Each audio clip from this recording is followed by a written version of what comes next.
Chapter 1705. Gong Jie said, "Sis, do you know?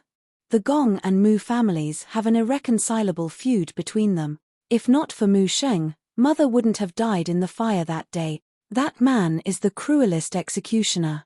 He caused Mother's death and indirectly caused you to wander about, causing us to be separated for 15 years. He suddenly grabbed her wrist forcefully. Unlike his usual elegance and nobility, the hand that held her wrist contained a terrifying amount of strength. Yun Shusha forgot to dodge or struggle as she stared at him in shock. 15 years. How many 15 years do we have in life? We should have been together forever and never been separated. It's all his fault. He's the real culprit. Don't you hate him?" Yun Shusha blurted out, "I do." "You hate him?" "Of course, I hate him." Yun Shusha sounded agitated. "Of course, I know that he's the culprit behind Mother's death. He can't escape punishment. No matter how I persuade myself, I can't forgive him. I can't forgive him for the rest of my life." Pausing for a moment, she suddenly sighed, her voice filled with exhaustion. She held her forehead, her eyes filled with sadness. "But, this is already the grudge of the previous generation. Must I hold on to the past and not let it go? Aren't you the one who's holding on to the past and not letting it go?" Gong Jie was a little overbearing. "You've never admitted your Gong bloodline. Aren't you also holding on to the past and not letting it go? I want to bring you back to the Gong family, but you don't want to." "Why?" Yun Shusha's eyes were filled with determination. "I'm not from the Gong family." "You are." Gong Jie was a little angry at her double standard. "The blood of the Gong family flows in your veins. You're the Gong family's young mistress. No matter how long you've been away from home, you can't hide the fact that you're from the Gong family." "Shou Jie, then give me a reason. Tell me, why are you unwilling to acknowledge the Gong family?" Yun Shusha was shocked and angry. She had never seen such a terrible Gong Jie. He grabbed her hand and didn't let go. His words were sharp. "Say it. Father has always hoped to find you. Now that he has found you, why don't you acknowledge him? Since you said that the Gong and Mu Yaja families have a deep grudge against each other, then if you let me reunite with that man, he will definitely not let me be together with Mu Yaja. I was afraid, so I didn't want to acknowledge him." She suddenly broke down, tears welling up in her eyes. Gong Jie pursed his thin lips and frowned deeply, but he was speechless for a moment. "But, what does the feud between the Gong and Mu families have to do with him? I love him. He has never done anything wrong. He protects me, cherishes me, and makes me feel that I am not alone in this world.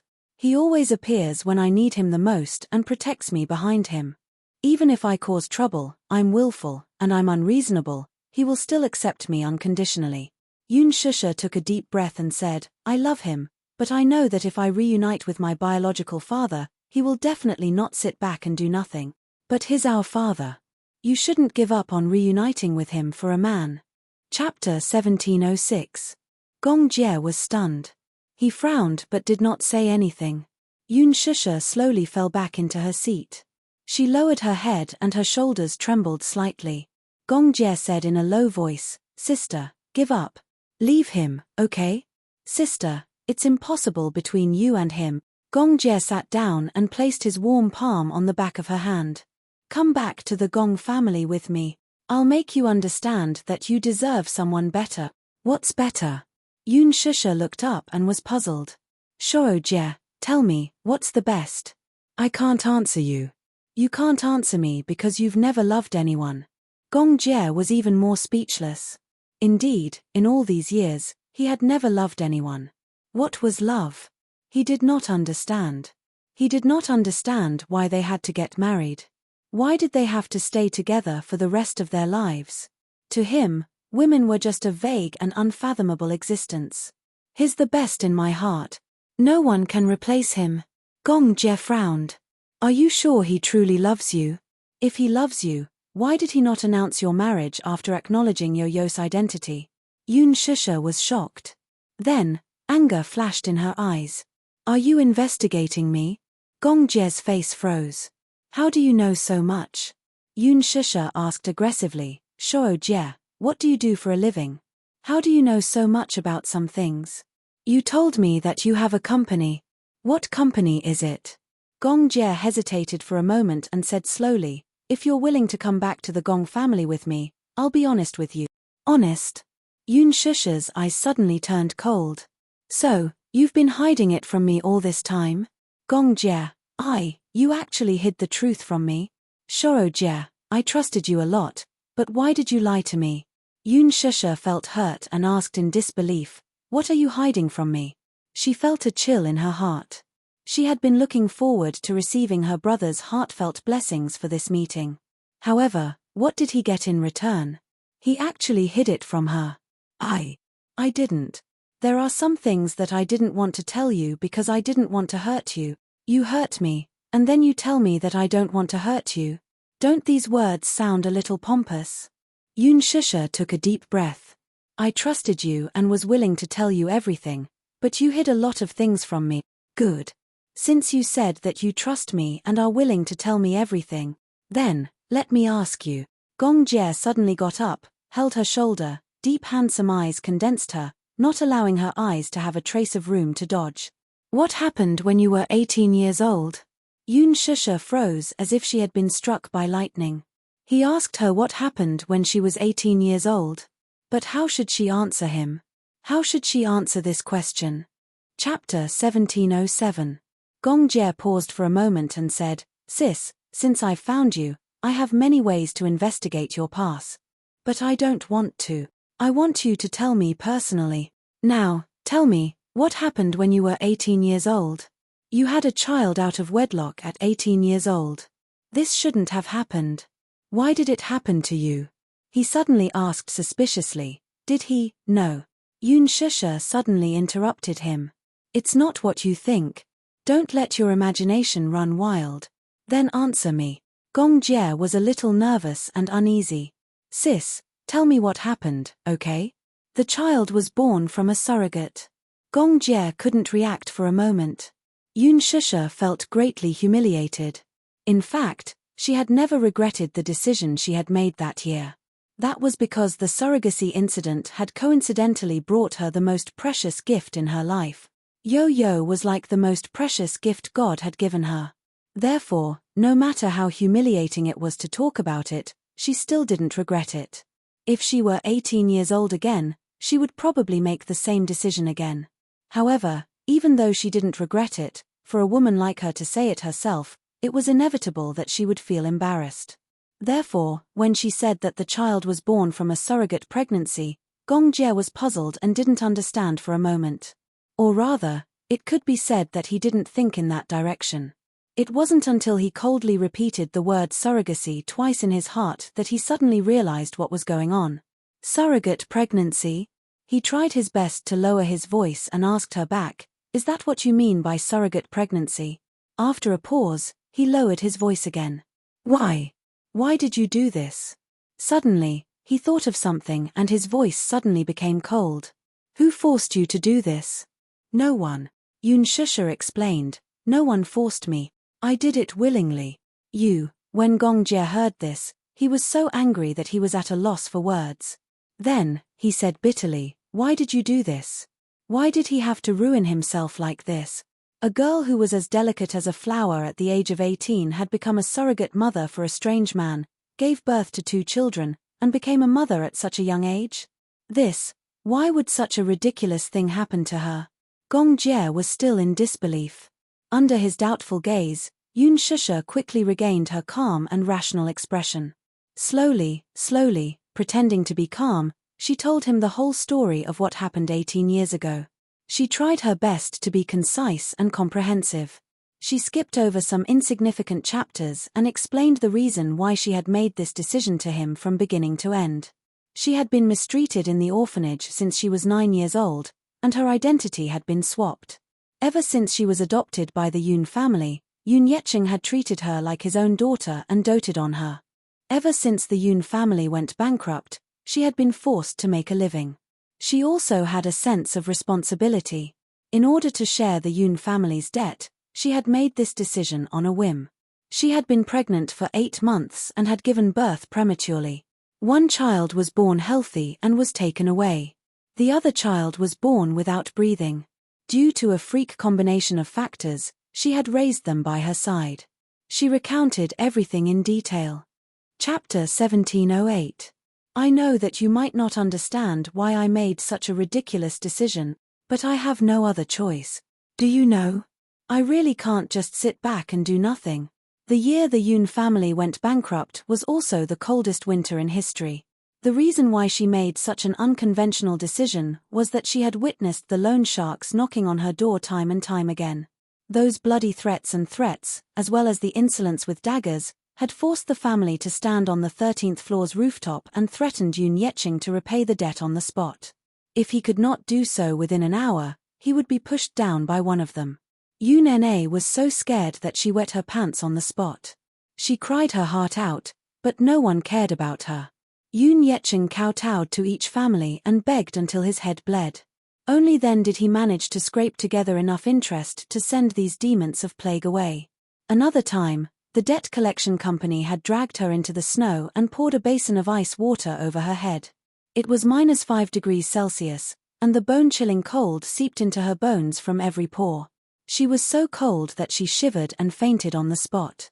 When she woke up, Yoon Yeching was covered in injuries. It seemed that he had been taught a lesson by those lawless people. Because of that incident, there was a heavy chill in her body. Even now, her body was still weak. Not only that, she even witnessed with her own eyes how her father was dragged to the neighborhood's fountain. In the cold weather, they grabbed his hair and pressed him into the icy fountain, causing his face to turn red from the cold. How could she just sit back and do nothing? How could she pretend that it was none of her business? She only resorted to this when she was at her wit's end. If she did not think of a solution at that time, the Yoon family would really be finished. Yoon Shusha lowered her head heavily. Her hands fell limply on the table, and her fingers were intertwined with each other. She felt lonely and helpless. The wounds that had already scabbed over were once again torn open with blood dripping from them. The pain was heart-wrenching. She originally did not want to recall those nightmarish scenes. Gong Jie looked at her isolated and helpless appearance and felt as if his heart had been ruthlessly torn open. The pain was so painful that it numbed him. I'm sorry, sister. Gong Jie sat beside her helplessly, hugged her shoulders, and hugged her tightly. His heart was filled with regret. He was so stupid and made her angry again. Ever since they were young, he always seemed to make her angry. But he didn't want to. I'm sorry. He apologized sincerely again and again. His bewildered look was like a child who had done something wrong. He was trembling with fear and had a hint of a spoiled child. Yoon Shusha's heart softened under his comforting words. She softened her tone and said, Shou Jie, I've never wanted to hide anything from you. It's just that I really want to forget these things. But since you want to know, I'll be honest with you. Stop talking. Gong Jie stopped her in time. I know I was wrong. I shouldn't have forced you to think about these things. I shouldn't have reminded you of these things. As he spoke, he gently caressed her cheeks. His gentle voice was filled with guilt. Sister, I know I was wrong. Forgive me, okay? Then, will you come to my engagement ceremony? Yoon Shusha asked, her eyes filled with anticipation. Gong Jie stared into her eyes for a moment, then replied, let me think about it, okay? Okay. I won't force you, but I also hope that you will be present at the most important moment of my life. Chapter 1709. Gong Jie's heart softened. Sis, there's one thing that won't change. Sis, I won't let you suffer anymore. If anyone bullies you, I'll be the first to return the favor. Yoon Shusha was amused by his serious look. She did not know whether to laugh or cry as she said, as long as you don't cause trouble for me like when we were young, it'll be fine.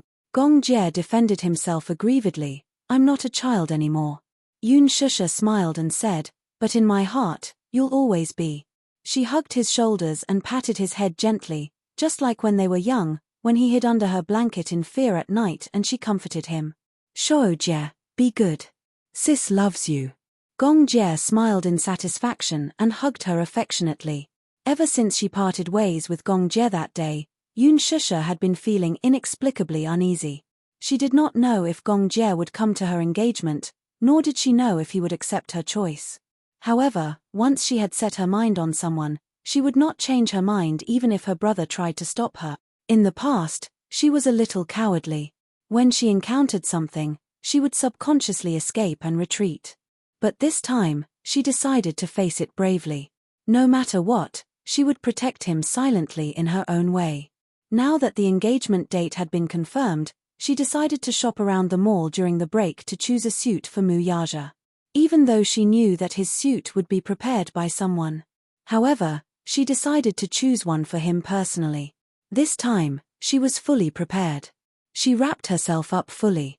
Since the weather was turning cold, she wore a down jacket, a pair of black sunglasses, a cotton cap, and a mask. It was almost impossible to recognize her when she walked on the streets. Yoon Shusha drove to the mall and went to the Armani counter. With Mushi's company, she began to choose a suit. After choosing a few suits, she asked the counter staff, but one of them did not have the size she wanted. It had to be said that Muyaja was too tall, so it was very suitable for the British, European, and American style. However, even if it was suitable, she would often encounter situations where the size was not available. Fortunately, the suit she liked the most was available in a size.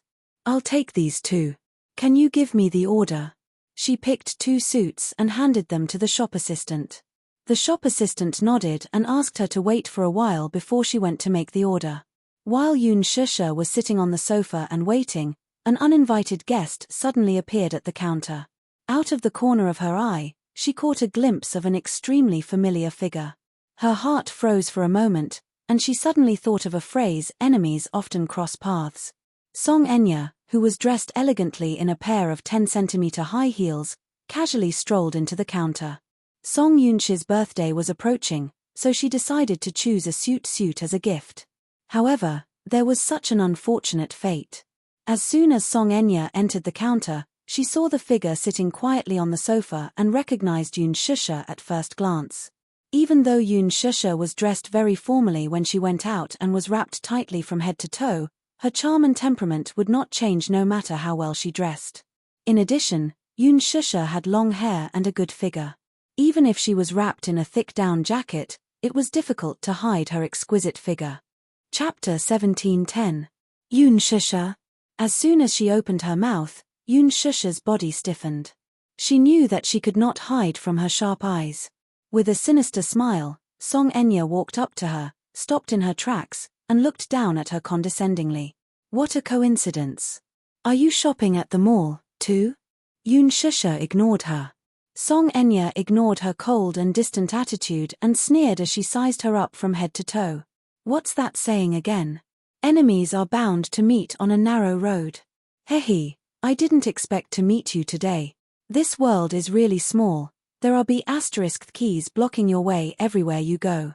Yoon Shusha's lips twitched a little. She wanted to say that, too. This world is really small. There are irksome people everywhere you go. Just as the atmosphere turned cold, the salesperson at the counter came over with a list and greeted her respectfully. "Madam, the list is ready. May I know if you'd like to pay by cash or card?" "I'll pay by card. Thank you," Yoon Shusha said politely. With that, she stood up and, as if Song Enya was invisible, walked around her to the counter and took out a card from her wallet. Just as the salesperson came over with the card machine, Song Enya sneered again. "You're buying a suit. Hee. Are you buying it to please Brother Mu?" Yoon Shusha continued to ignore her. Song Enya, however, did not seem to know what was good for her. It was as if she was trying her best to provoke her. "What? Do you think you can win Brother Mu's favor by buying a suit? Is this one of your tricks? You're so old-fashioned. If it were me, I wouldn't know this trick. Brother Mu doesn't like it." Yoon Shusha passed the card to the salesperson as if there was no one else around. The salesperson, however, was stunned by their exchange. Somehow, she felt that these two seemed to know each other and had a deep hatred for each other. Seeing that the salesperson was stunned, Yoon Shusha kindly reminded her, "Hello, please pay by card." As he spoke, he waved the card in his hand in front of her. Song Enya was infuriated to see Yoon Shusha ignoring her from the start to the end. However, she did not flare up on the spot for the sake of the situation. She took a deep breath and steadied herself. Then, she said in a strange tone, "This card belongs to Brother Moo, right?" A certain someone was really shameless. She kept insisting that she was not a mistress. Hee. She was using Brother Moo's card and spending Brother Moo's money. She was clearly a mistress. How can you be so shameless? Her voice wasn't loud, but it wasn't soft either. It was loud enough for everyone present to hear clearly. There were other customers at the counter, as well as the clerk, and everyone heard her taunts clearly enough. Yoon Shisha was humiliated mercilessly in front of everyone. In the end, she was infuriated. The salesperson looked down and decided to ignore the farce. After swiping the money, she handed the card back to her. Yoon Shisha kept the card, picked up the suit, and turned to leave. Seeing that the other was ignoring her and was about to leave, Song Enya rushed forward relentlessly. However, Yoon Shisha stopped abruptly in her tracks. Coincidentally, Song Enya had rushed forward. Hence, she retreated slightly without mercy and stepped on the tip of the other's foot with her high heels. Song Enya cried out in pain. With a pained expression, she grabbed Yoon Shisha's wrist. Yoon Shisha, on the other hand, flung her hand away expressionlessly. She turned around coldly and fearlessly met her gaze. Chapter 17:11. Song Enya, have you had enough? Yoon Shisha looked at her coldly. Her arrogant eyes made her seem as though she was looking at a lowly animal. Please don't bite me like a rabid dog and refuse to let go. You'll only make me feel very troubled. Both of them were wearing high heels, but Yoon Shisha was half a head taller than Song Enya, so she could look down on her. Song Enya raised her head to look at Yoon Shisha, who had suddenly flared up, and froze in shock. Then, as though she had heard a joke, she pointed at herself. Her exquisitely made-up face contorted. Mad dog. Song Enya was completely enraged as she asked hysterically, "Who are you calling a mad dog?" "You heard me clearly. Who am I talking about?" "Song Enya, your brain is damaged, but don't tell me your ears are damaged as well." Compared to Song Enya's unreasonable tantrum, Yoon Shisha's rational and calm appearance set off the latter's uncultured upbringing. The crowd could not help but gather around curiously. When the staff at the counter saw this, she hurriedly stepped forward and politely declined the nosy onlookers by ushering them to the side. The staff liked Yoon Shisha very much. Even though they had not interacted much since just now, Yoon Shisha's politeness and elegance were genuine. Compared to the arrogant Yoon Shisha was more like a gentle and virtuous daughter of a wealthy family. She was also very respectful toward her, so the staff acknowledged her from the bottom of her heart. It was just that she seemed to have heard this woman being called an underground lover. Was that really the case? She did not think so, though. From Yoon Shisha, she could see that she was a role model and was not as tasteless as Song Enya made her out to be. "Yoon Shisha, you." Song Enya was so angry that her face turned red. Her face was contorted, and she actually looked a little hateful. She was so angry that she took 2 deep breaths and suddenly broke into a smile. "Yoon Shisha, what's wrong? Are you angry because I hit the nail on the head? Just because I revealed the fact that you're an underground mistress, you're angry out of humiliation, aren't you?" Song Enya laughed in disdain again. "Do you believe that I can ruin your reputation with just a word? Yoon Shisha, I'm warning you, stay away from Brother Moo. Don't go overboard when the time comes, or I don't mind purging you." These words were truly arrogant and ruthless. Purge? Did she really think that the current era was a centralized system of the ancient royal family, so she wanted to use her status as a relative of the royal family to purge her? Her brain was really not working. Yoon Shisha smiled elegantly and said, "You're the mayor's daughter. Just like what you said, you're a princess who lives like a prince. Perhaps, with just one sentence, you can smear my reputation to the point that I'm worthless. Still, Song Enya, please take a good look at your status. Since she was the mayor's daughter, she should at least be careful with her words and actions. This is a basic quality. Don't throw away your family's demeanor in public." Pausing for a moment, she picked up the bank card that the shop assistant had returned to her and waved it in front of Song Enya with an elegant smile. "Also, this bank card is mine. Every cent and decimal point in it was earned by me. Isn't it natural for me to use my own money to buy a suit for my man?" Chapter 17:12. Song Enya found it hard to reason with her. Is Yun Shusha crazy? She thought to herself. What? Man? Your man? She repeated herself. Then, she sneered coldly. Following that, her eyes flashed with jealousy and hatred. She stared at her like a needle. What do you mean by your man? Let me put it another way, then. Yun Shusha's lips curled into a smile as she stared into the other's eyes. I used the money I earned to buy my husband a gown. Miss Song, do you understand what I'm saying now? Song Enya was stunned for a moment as if she had been struck by lightning. When she came back to her senses, she clenched her fists tightly and walked up to Yun Shusha, scolding, B*TCH. Shameless. Shameless people are invincible. Yun Shusha, how can you be so shameless? B*TCH. She flew into a rage out of humiliation and uncontrollably raised her hand high to slap her. Yun Shusha blocked the other's slap and gripped the other's wrist tightly. Song Enya shrieked in pain again, only to see Yun Shusha furrowing her brows. Her eyes gradually turned cold as she gave her a hard slap on the face. Pa! A sound was heard. The slap was crisp and resounding. Song Enya's eyes widened as she held her stinging cheek. She could feel that half of her face had gone numb from the slap. Yun Shusha slapped her with all her might. She felt a jolt in her head, which was followed by a great sense of grievance and anger. She actually slapped her? This Yun Shusha actually slapped her. Song Enya's eyes welled up with tears of grievance as she glared at her. Her resentful eyes were like a venomous snake eyeing its prey as they slowly coiled around her neck, revealing its sharp and poisonous fangs. Yun Shusha, how dare you hit me? Only you are allowed to hit others, but I'm not allowed to hit you. Miss Song, you're so arrogant. Yun Shusha raised her wrist and looked at her watch. Seeing that it was getting late, she didn't want to deal with her anymore, so she turned around and was about to leave. Song Enya, on the other hand, covered her face with her hands as she mockingly shouted from behind, Yun Shusha, you're really indulging in fantasy. You said that Brother Mu is your husband. Yun Shusha, it's daytime now. Are you daydreaming? You haven't woken up yet. Yun Shusha suddenly stopped in her tracks and turned around with a cold expression. She cast a sidelong glance at her and asked indifferently, You're the one who didn't wake up, right? Yun Shusha, who do you think you are? You're just a canary in a cage.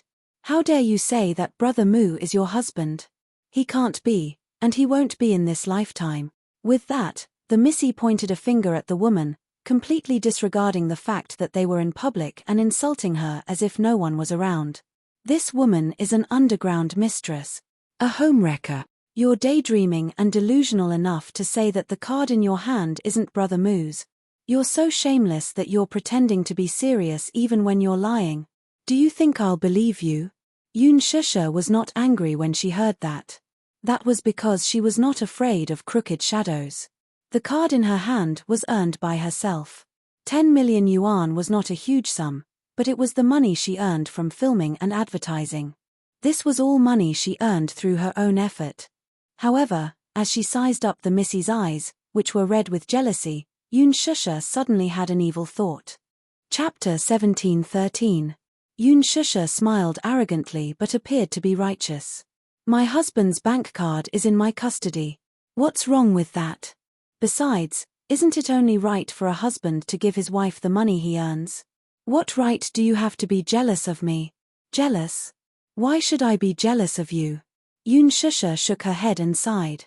You're still saying that you're not jealous. Your eyes are red. What a joke. Yun Shusha, let me tell you, Brother Mu will never marry you. Yun Shusha suddenly interrupted her. Song Enya, we've registered our marriage. Song Enya was stunned when she heard this. Registered our marriage? Yes. You're lying. Why you lying? Yun Shusha was not angry. Instead, her lips curled into an elegant smile. What's there to lie about? Ha ha. Song Enya, aren't you very capable? You have plenty of ways to verify whether I'm lying or not, right? With that, she picked up the shopping bag and left without looking back.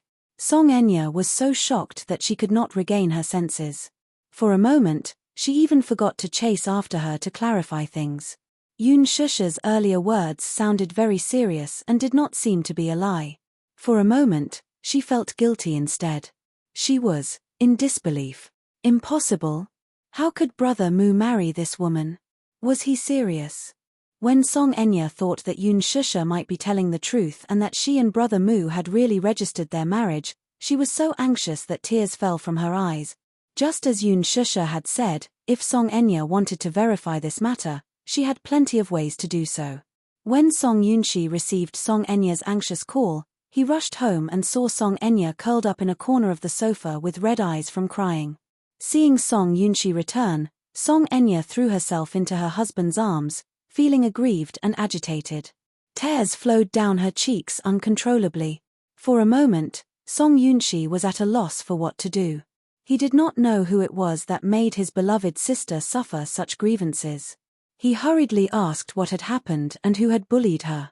Sobbing, Song Enya recounted the whole story to him.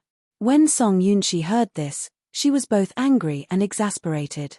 Enya, it's not that I want to criticize you, but you're clearly asking for humiliation. Didn't I tell you that it's impossible between you and Uncle Mu? So, you should give up. Brother. No, don't be so heartless. She pleaded helplessly. Please, can you help me with something? What is it? That B*TCH said that she and Brother Mu have already registered their marriage. Help me check if this is true. Please, please. No. Song Yunshi shook his head and rejected her decisively. If Uncle Mu finds out about this, I'll be in a difficult position. No, he won't. Brother is so powerful, I won't let him know. As Song Enya spoke, she pleaded again and again, please, help me. I swear, brother. I swear, if Brother Mu really marries this woman, then I'll completely give up on him. These words moved Song Yunshi. He glanced at her doubtfully. Really? Yes. Really. Song Enya solemnly promised. Song Yunshi wavered. Chapter 17:14. If investigating this matter could make this lass give up on Muyaja, then it might be worth the risk. Hence, Song Yunshi made a call to a close friend and reminded her about this matter. On her end, when she heard that she wanted to investigate Muyaja, she panicked. After all, no matter the field, Muyaja's name was like thunder to one's ears. Ordinary people would be in awe of him when they heard his name. Song Yunshi explained that she only needed to investigate Muyaja's marital status and did not need to do anything else. When she heard that she only needed to investigate his marital status, she nodded in agreement. Not long after, Song Yunshi's phone sent a photo. It was a photo taken with a phone camera. In the photo, there was a system interface showing Muyaja's marital status. The information showed that he was married, and his spouse's name was Yoon Shusha. When Song Yunshi saw this, she heaved a sigh of relief and handed the phone to Song Enya. Song Enya took the phone and was stunned for a few seconds. Suddenly, as if half of her energy had left her, she fell onto the sofa in a daze with an expressionless face. Song Yunshi said, "Now, you can give up. Uncle Mu is really married." Before she could finish speaking, Song Yunshi saw from the corner of her eye that Song Enya had suddenly pursed her lips tightly. Tears welled up in her eyes as she broke down and cried, "I don't believe it. I really don't believe it. Sob, sob, sob. Impossible. How is this possible? Brother Mu. How can Brother Mu be married? It's a lie, it's all a lie. Sob, sob, sob." Song Enya seemed to have collapsed as she cried helplessly. It was as if the world was collapsing and doomsday was coming. This picture had completely destroyed all of her psychological defenses. She felt as if she had been slapped several times on the face. Yoon Shusha was indeed not lying. They were really married. However, she couldn't figure it out. How could Brother Mu be sincere to her?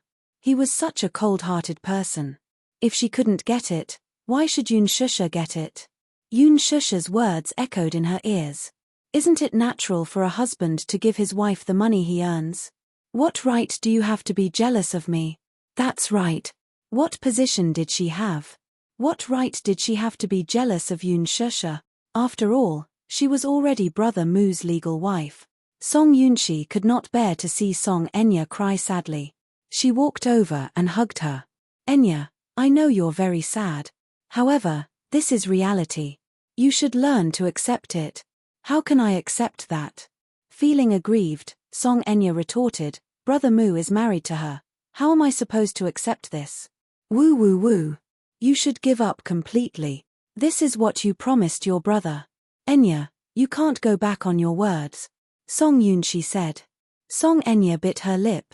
Her eyes were filled with despair for a moment, but her tears did not stop falling. She secretly clenched her fists. There was only one voice that kept echoing in her heart. No one can have what I can't have. Yun Shisha, are you very smug? Do you think that you have the whole world just because you have Brother Mu? Ha ha. If I can't have his heart, then no one can have him. It's the same no matter who it is. Chapter 17:15. A luxurious Bentley was parked at the school gate. The school bell rang loudly. Just as Yun Tianyu stepped out of the school gate, his phone rang. Seeing that it was Gong Jie's number, he picked it up and squinted his eyes. Uncle, what's the matter? I'm waiting for you at the school gate. He looked around and finally spotted an extremely luxurious Bentley by the roadside. He walked over, and the chauffeur immediately alighted and respectfully opened the door to the back seat for him. The little lad was about to get into the car when he saw the child safety seat installed at the back seat. The corner of his eyes twitched violently. This is a child safety seat. The Gongjie explained and then smiled gently. Uncle dotes on you, so I'm here to pick you up. I specially installed it for you. Yo-Yo rolled his eyes. D***MN idiot. I'm not sitting in it. Why? This seat isn't comfortable to sit in. The Gongjie smiled. Then, sit on Uncle's lap, okay? Yo-Yo rolled his eyes again. D***MN idiot. Who wants to sit on your lap? The Gongjie did not give him a chance to explain. He stretched out his arms and pulled him onto his lap to protect him. He then ordered, start the car. Yes. The car slowly started moving. On the way, Yo-Yo looked warily at the passing scenery outside the car window and asked suspiciously, where are you going to abduct me? Abduct? The Gongjie seemed to have heard a funny word. His thin lips curled into a helpless smile. My good nephew, where can I abduct you to? Mommy said that I must know how to protect myself. Other than Mommy and Daddy, everyone else can abduct me. After a pause, Yo-Yo looked at the Gongjie warily. Even if it's my dear uncle, you must still be careful. Gongjie, he felt that he was being despised. He looked down at little Munchkin and pretended to be serious. Sometimes, it's not a good thing to be so alert. Besides, who would be so stupid as to kidnap a terrorist leader? Dear uncle, please mind your words. Yo-Yo defended himself seriously. That's a description of you. As for me, I'm a sunny and naive good child. I don't engage in terrorist activities. Gongjie lightly ridiculed, you're not doing it, you're just giving orders to a group of terrorists. Yo-Yo crossed her arms elegantly, her expression unruly. Gongjie chuckled again as he scratched the boy's adorable nose bridge and teased, who would have thought that such a person is actually a 7-year-old lad? Yu, you're really good at hiding things. Let's cut the crap. Yo-Yo raised his hand and interrupted Gongjie's teasing. He looked up at him and asked, Uncle, why are you looking for me? Can't I play with you for no reason? Yo-Yo said coldly, no, I'm very busy. Gongjie was instantly rebuffed. What exactly was he busy with? If you have something to say, then get to the point. If there's nothing else, then send me home. I want to go home and accompany Mommy. My good nephew, why don't you have dinner with me tonight? I refuse. Why? Gongjie looked at him with a hurt expression. Yo-Yo smiled. I'm very expensive. Can you afford my appearance fee? Gongjie was speechless again. Chapter 17:16. Yo-Yo was speechless. My mommy is getting married. What's there to be sad about? As he spoke, he cast a sideways glance at him suspiciously and asked disdainfully, Don't tell me you have a sister fetish? Gongjie frowned. Although his Mandarin was good, he had been abroad for many years and could not understand some of the more obscure terms. For example, this sister fetish, what did it mean? Yo-Yo disdained him again in his heart and translated it into English. Gong Jie was stunned. Then, he thought about it seriously and replied, "A little." Yo-Yo was even more disdainful now. "In my heart, there are two women in my heart who are the most important in my life. One is your grandmother, and the other is your mommy. Since mommy is the person you love dearly, shouldn't you be happy for her when she finds happiness?" Yo-Yo said matter-of-factly. Gong Jie was a little disappointed. Will she find happiness? You can't make the decision on this. Similarly, I can't make the decision either. But I think mommy has thought it through carefully before she makes a decision. So, I trust her decision. Yo-Yo suddenly sighed and patted Gong Jie's shoulder like an old man. He seemed to empathize with Gong Jie's disappointment. Actually, mommy and daddy are about to get engaged. My feelings are very complicated too. So, I can understand why you feel that way. Gong Jie frowned in confusion. Mixed feelings. Then, Gong Jie's lips twitched and he cast a disdainful glance at him. Don't tell me you have an Oedipus fetish. Yo-Yo frowned. Mommy is my baby. She is the most precious treasure in the world.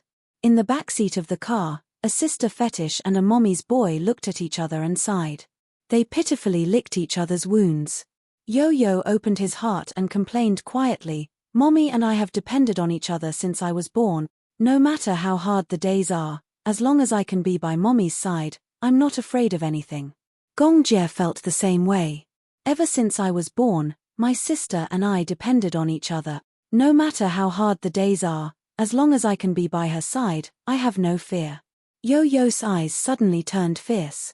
But I didn't expect a man to appear out of nowhere. Gong Jie also shared the same hatred. My sister was snatched away. Yo-Yo clenched his fists and said, "This man is obviously trying to steal my mommy. I see him as a love rival." Gong Jie said worriedly, "But he is the man that my sister loves deeply." Yo-Yo muttered sullenly, "I still have to call this love rival daddy." Gong Jie shook his head. "But I don't recognize this brother-in-law." The two of them suddenly looked at each other and stared at each other. Suddenly, they sighed silently and spoke in unison. Then, they hugged each other and licked each other's wounds dejectedly. "I feel like I've lost half my soul when mommy got married. I feel like I've fallen out of love too, but no matter what, as long as it's mommy's choice, I'll." Yo-Yo clenched his fists and gritted his teeth. "I'll give her my blessings." However, his eyes were like that of a wounded animal. Gong Jie looked at him. "Yo-Yo, should I go to your mommy's engagement party?" "Uncle, forgive me for being blunt. Are you in the late stages of a sister fetish?" Yo-Yo asked quietly. Chapter 17:17. Yo-Yo paused for a moment and said, "Mommy would definitely want you to be her witness at such an important moment." Gong Jie narrowed his eyes and seemed to be deep in thought. That night, Yo-Yo accompanied Gong Jie to drown his sorrows in alcohol. Gong Jie evoked the sorrow that he had hidden deep in his heart. To be honest, he was happy that his mommy was about to get married, but he still felt a little reluctant to part with her. Initially, he had hidden it deep in his heart. However, when he saw Gong Jie licking his wounds pitifully, he was also affected by his emotions. Hence, the uncle and nephew put their arms around each other's shoulders and shared their disappointment. Of course, Yun Shusha did not know that Yo-Yo was having dinner with Gong Jie. Yo-Yo only said that he had something to do and would go home after dinner. Yun Shusha was still worried, so Yo-Yo used Li Hanlin as an excuse and successfully got away with it. As for the other mommy's boy, Xiao Chen, when he found out that his mommy and daddy were getting engaged, he was so happy that he wanted to sit on a helium balloon and fly into the sky. He was so happy. How could he not be happy? From now on, their family of 4 would be happy and harmonious. This was a happiness that he could not even dream of. For dinner, Yun Shusha made dumplings for dinner. She was in a rare mood and thought that since she was free, she would make some dumplings to eat. She had not eaten dumplings for a long time. Speaking of dumplings, Yo-Yo's dumplings were the best. She missed them a little. However, now that Yo-Yo was not around, she decided to make them herself. In the end, she had not made dumplings for a long time. Moreover, without Yo-Yo's guidance, the dumplings she made were strange and refined. Refined meant that ordinary people would not make dumplings like this. Xiao Chen could not stand it anymore and muttered quietly, Yo-Yo's dumplings are not like this. An arrow pierced through the heart. Yun Shusha clutched her chest and supported her body. It was obvious that she had suffered a great blow. Xiao Chen fiddled with the dumplings, which were either broken or strangely shaped. She muttered to herself, is this thing edible? Yun Shusha fell to the ground and could not get up. Xiao Chen said disdainfully, Sai, we can't do without Yo-Yo at home. Mommy, you should eat noodles instead. Daddy should be back very late today. With that, he sat at the table with a bitter look on his face and complained in his heart, why didn't Yo-Yo bring me out for a good meal? She left him alone at home. He felt stifled. Yun Shusha comforted him. Xiao Chen, I'm sorry. Mommy isn't in a good state today. Mommy's dumplings are actually pretty good. It's just that I haven't cooked for a long time. Mommy, you can't rely on Yo-Yo too much. I feel like Yo-Yo has spoiled you too much. Sigh. My heart aches for Yo-Yo. Yun Shusha wanted to vomit blood. It seemed like it did. I was wrong. Yun Shusha wanted to cry but had no tears. I'll definitely learn how to do housework properly. Mommy, I was just joking. Don't take it seriously. Xiao Chen saw that she was disappointed and said nervously, Mommy, you don't have to do housework. You just have to be as beautiful as a flower. Yun Shusha looked at the mess on the table and finally decided to go out and eat ready-made food. Late at night. When Mu Yaja came back, the two little munchkins were already asleep. Yun Shusha sat on the sofa and quietly read her script while waiting for him to come home. Seeing that he was back, Yun Shusha immediately went up to him and hugged him. Why are you back so late? Chapter 17-18. You've been waiting for me so late again. Aren't you tired? Mu Yaja lowered his head and stroked her silky hair gently. His lips curled into a doting smile. If you're tired, go to bed first. No, I'll wait for you. Yun Shusha looked up, tiptoed, and pecked him on the lips. She smiled. Anyway, I'm resting tomorrow. So, you're making enemies? Mu Yaja raised his eyebrows slightly, but his tone was indescribably doting. Yun Shusha smiled and suddenly thought of something. She asked, have you had dinner? No. Mu Yaja took off his coat and hung it at the entrance. He said indifferently, I had a meeting until very late today, so I didn't have time for dinner. Then I'll make noodles for you. Yun Shusha said considerately. After saying that, she ran to the kitchen. Mu Yaja stopped her. No. Huh. Yun Shusha turned around and looked at him in confusion. What's wrong? Aren't you hungry? I'm tired of noodles. Mu Yaja said helplessly. Yun Shusha was deeply hurt. She seemed to be very passionate about making noodles. It was simple, fast, and ready. Besides, her most perfect cooking skills could only be reflected in making noodles. Indeed, the noodles she made were remarkable. However, no matter how good the taste was, it was inevitable that one would get sick of it after eating too much. Mu Yaja was especially picky when it came to food. Then, what should we do? Yun Shusha said a little dejectedly, why don't we go out for supper? It's cold outside. Be good and stay at home. After Mu Yaja said that, he suddenly stood up. He lowered his head, unbuttoned his sleeves and elegantly rolled them up to his arms. Yun Shusha was confused by his actions. You. What are you doing? A certain man said concisely, solving the problem of food and clothing. So, you're going to cook yourself? Yun Shusha was a little skeptical. Are you sure your cooking skills are okay?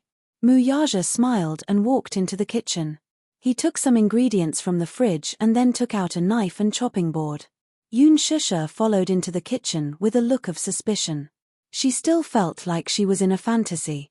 It wasn't that she had never seen a man cook.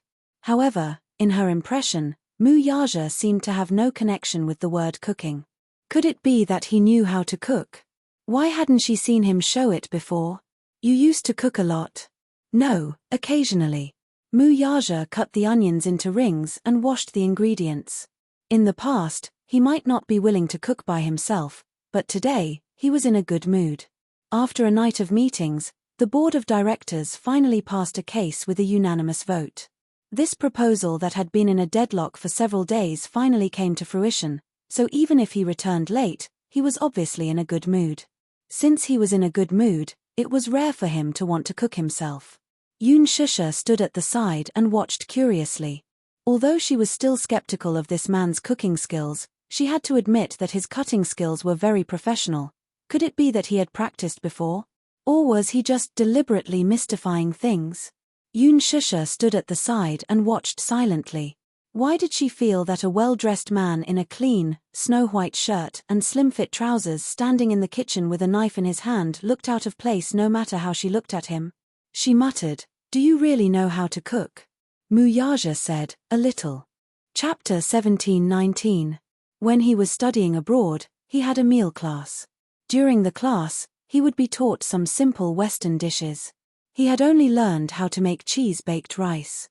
Of course, as a rich young master of the Mu family, he rarely cooked for himself. The only time he cooked was when he was in a good mood and wanted to show off his skills in front of Xiao Chen. In the end, he made a mistake and the oven exploded. The reason was, he had accidentally dropped his phone in the oven and the consequences were obvious. Therefore, Xiao Chen had a deep impression of that incident. Initially, he was looking forward to his daddy showing off his culinary skills and tasting delicious food. In the end, he heard a loud bang. The kitchen had exploded. Xiao Chen was shocked when he thought that the villa had been attacked by terrorists, just like the news he had seen on TV. In the end, he realized that Mu Yaja had blown up the kitchen. Therefore, Xiao Chen hated Mu Yaja's culinary skills for the rest of his life. He felt that he had been wronged. The explosion in the kitchen was an accident. It was caused by a small oversight on his part. Since then, he had never entered the kitchen again. He was treated as a terrorist and was stopped outside the kitchen. Today, he was in a good mood and decided to try the cheese-baked rice again. There were ready-made ingredients at home. Although he was very unfamiliar with his culinary skills, he was very meticulous in his cutting. Every step was done according to the process in his memory. He was meticulous and patient. Yoon Shusha watched quietly from the side. From time to time, she would raise her head to look at his serious and charming side profile. She was very moved. No wonder people said that men who cooked were the most elegant. At that moment, Mu Yaja was dressed in a shirt and was well-groomed. However, he held the ingredients in one hand and the knife in the other. He lowered his head and carefully cut the onion rings along the cross-section.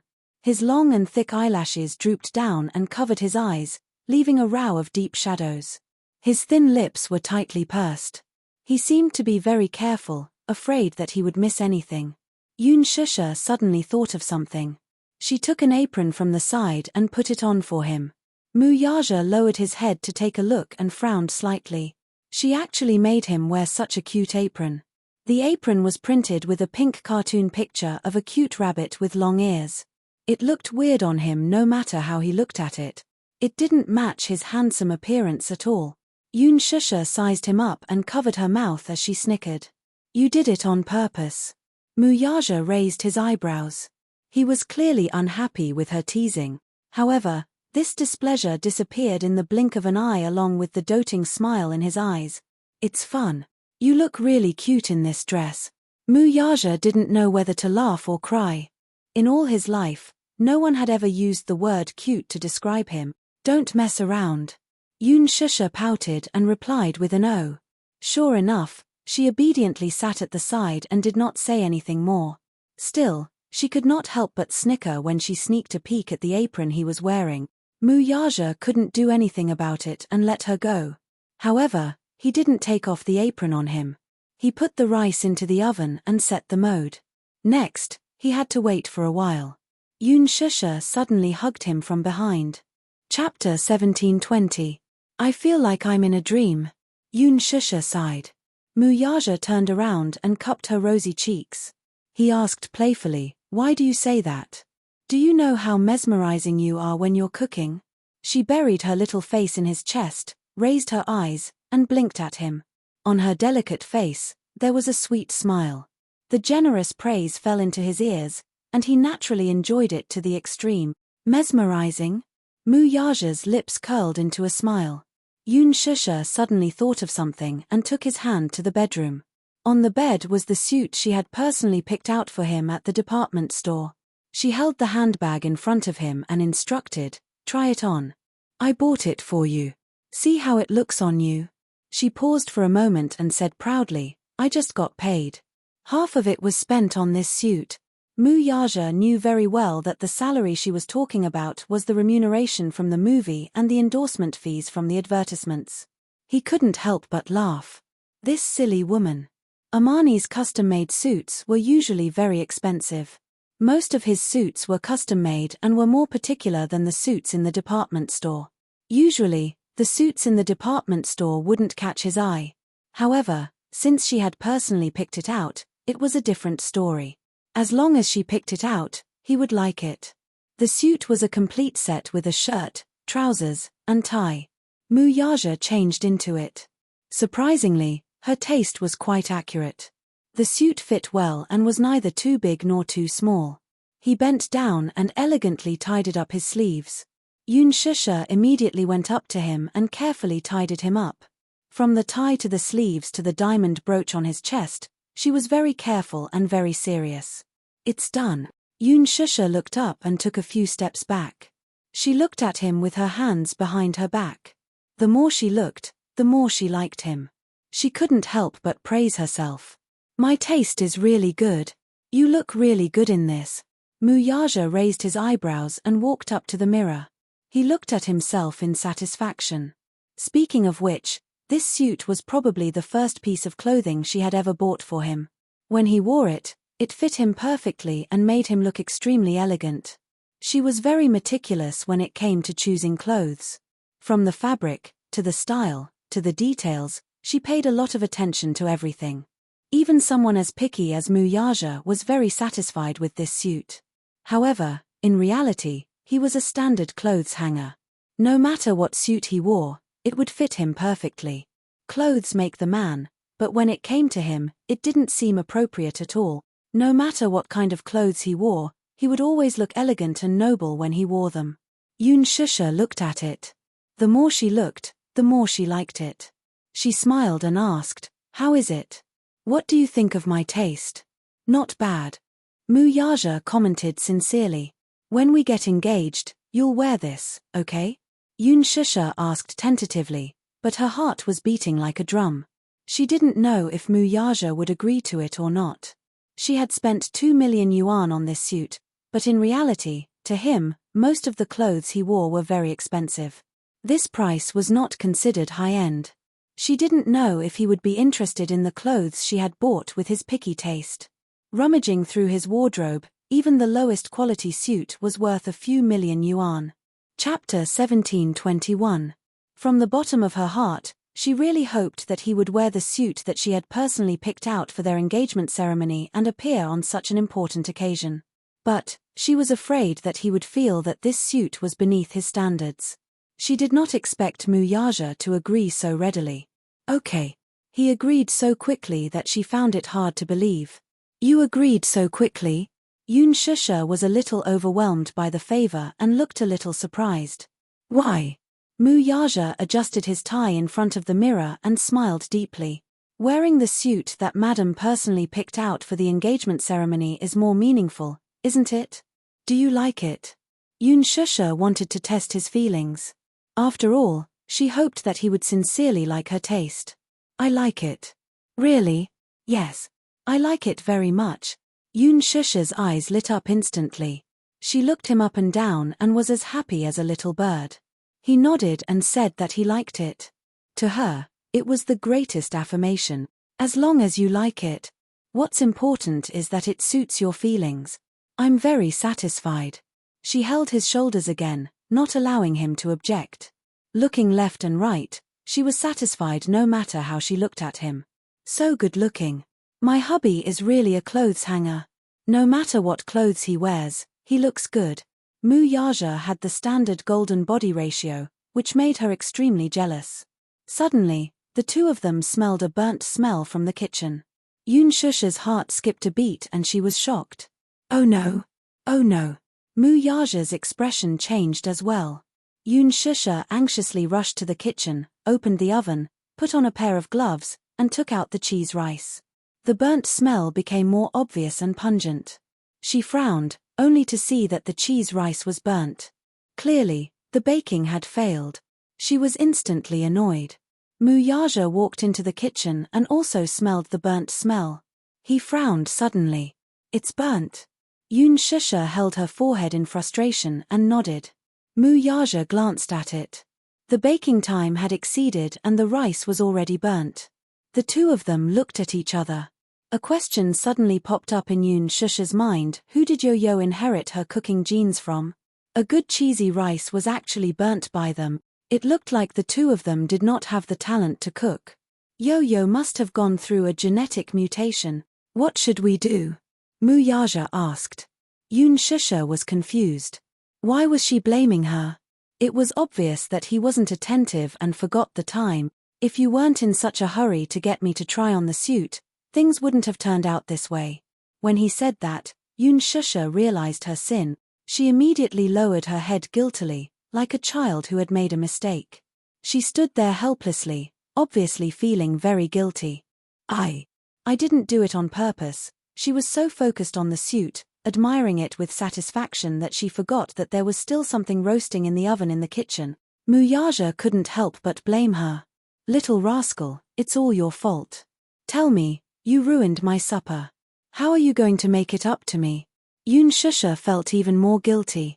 She couldn't help feeling guilty when she thought about how he had been in meetings for so long and how his supper was ruined because of her. Chapter 17:22. Muyaja chuckled inwardly at her guilty expression. He inched closer to her, grabbed her chin, and whispered, "What should I do? Have you thought of how to make it up to me?" His warm breath brushed against her cheeks without any restraint, and her little face was so hot that it was as if blood was about to drip from it. There seemed to be an indescribable aura of a tiger eyeing its prey from his body. He was like a lion that had locked onto its prey, forcing her into a corner and controlling this narrow space, causing her to feel even more inexplicably flustered. Yoon Shusha carefully looked up and sized up his expression. She pursed her lips but didn't dare to look into his eyes. "How do you want me to make it up to you? Tell me." He was determined to let her do as she saw fit. Yoon Shusha thought for a moment and gave him a fawning smile. "How about I make noodles for you to eat?" There were still some ingredients in the kitchen, so making a bowl of noodles should be a piece of cake.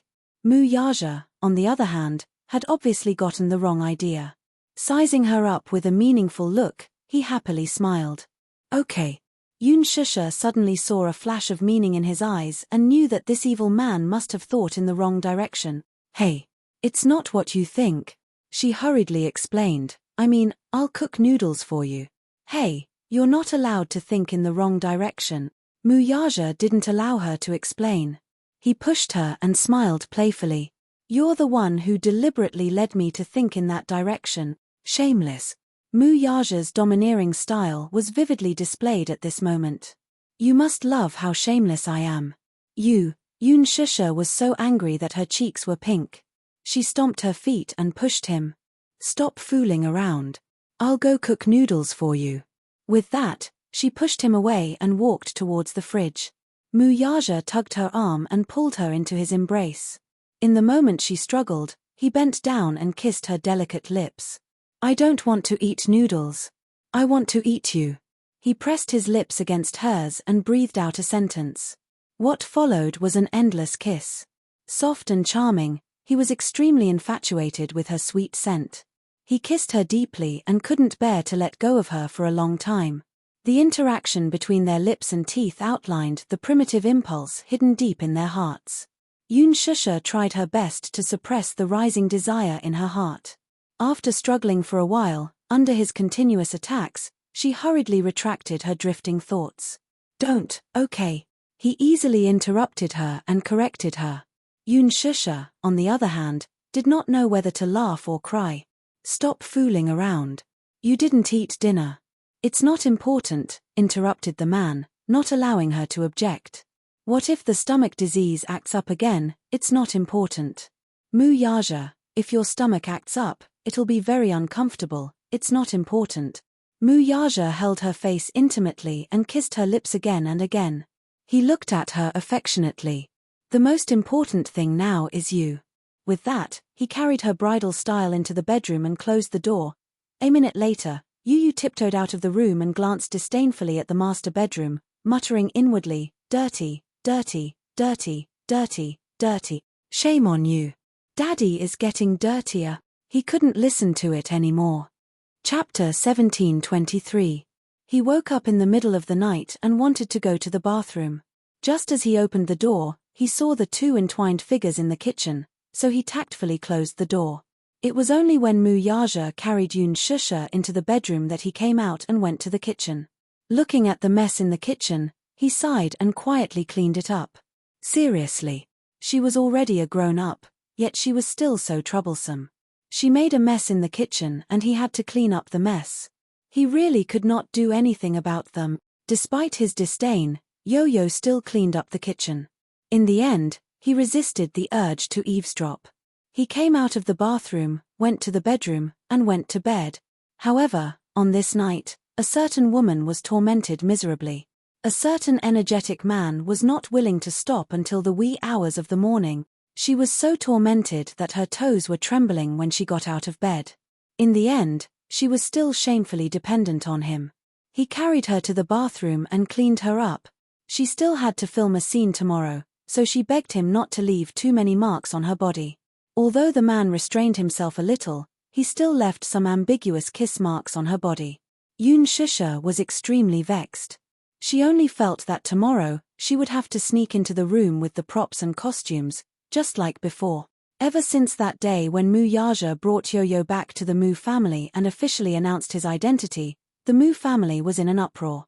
There was a lot of discussion about Mu Yaja's actions, especially after he announced that Yun Tianyu would be the future successor of the Mu group and that he would focus on grooming him. This caused a lot of panic and uproar among the Mus. The bloodshed hidden in the dark was already ready to make a move. Mu Yaja was very strict about protecting Yo-Yo. Even after announcing his identity, he tried his best to prevent him from being exposed in front of the media. Hence, he did not hold a press conference to protect him. Still, this matter quickly spread to the Song family. Song Enya was even more incredulous when she learned about it. What? Brother Mu actually wants to make that illegitimate child the heir? Then, wouldn't that allow Yun Shusha's scheme to succeed? In Song Enya's eyes, Yun Shusha was an extremely scheming woman. On the surface, she looked innocent and harmless, like a pure and innocent little bunny. However, it was often people like her who were the most unfathomable. She had used the opportunity of surrogacy to give birth to 2 children. She had secretly kept one of the children by her side and nurtured it. Now that the child had been recognized by the Mu family and had been made the heir, it was only a matter of time before she was recognized by the Mu family. Wasn't this exactly what Yun Shusha wanted? Wasn't all of her painstaking planning for this day? Just like the royal family in ancient times, if her son was made the heir, then wouldn't she be able to fly up the tree and become a phoenix? Oh my God! What a flawless plan. This Yun Shusha's methods were really impressive. Half of her ambition had already been realized. She and Brother Mu had registered their marriage, and she was only a step away from entering the Mu family. Song Enya was even more anxious and could no longer hold herself back. Chapter 17:24. Minute Yu, on the other hand, stood at the side in trepidation. Song Enya had barged into the CEO's office without any explanation. Due to her status, he could not be too harsh on her, but he did not expect that she would refuse to leave after staying in the office for so long. Song Enya, who was sitting on the sofa in a daze, stood up excitedly the moment she saw Mu Yaja return and called out, "Brother Mu." Perhaps due to her hesitation and agitation, she broke her voice the moment she opened her mouth, which was rather strange.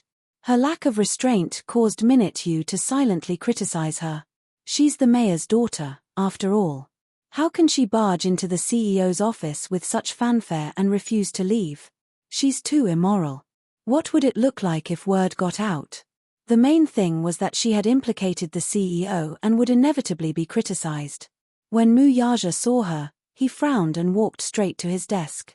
After putting down the documents, he sat down and asked coldly, Why are you looking for me? I called you, why didn't you pick up?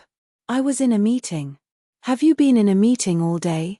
She asked with some dissatisfaction.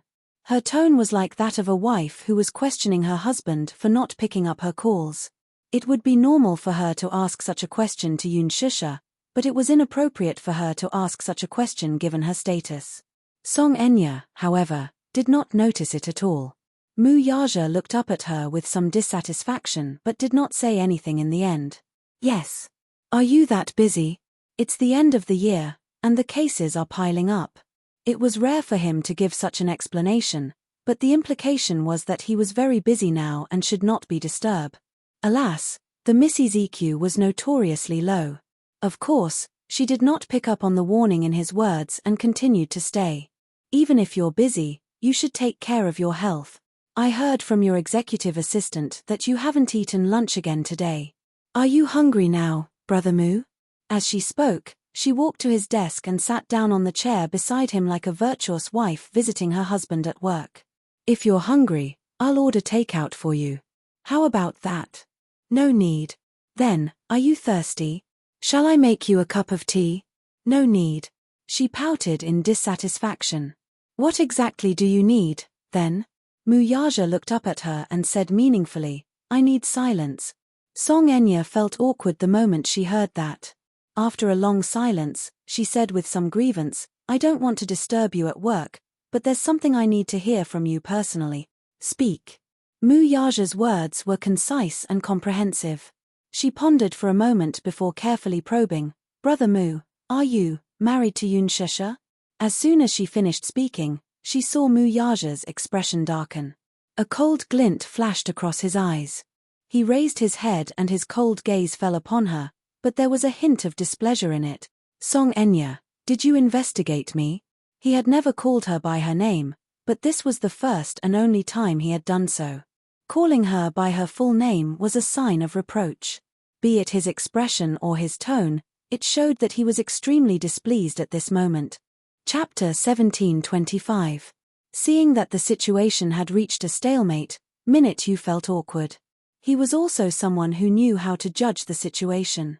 Sensing that something was amiss, he quietly retreated from the office and closed the door behind him.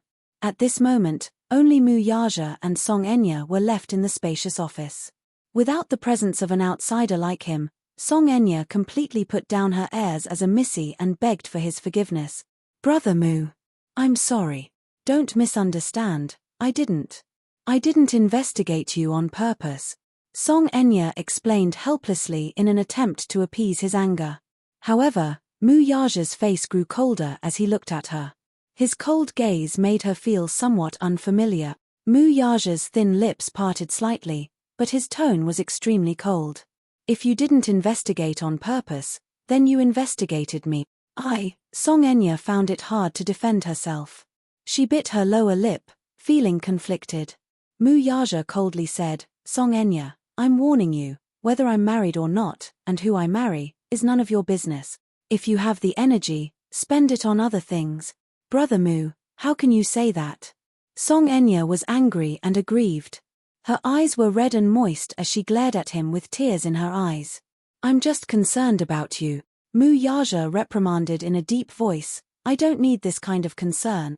Song Enya was stunned as if she had been struck by lightning. Mu Yaja's handsome eyes were cold as he stared at her.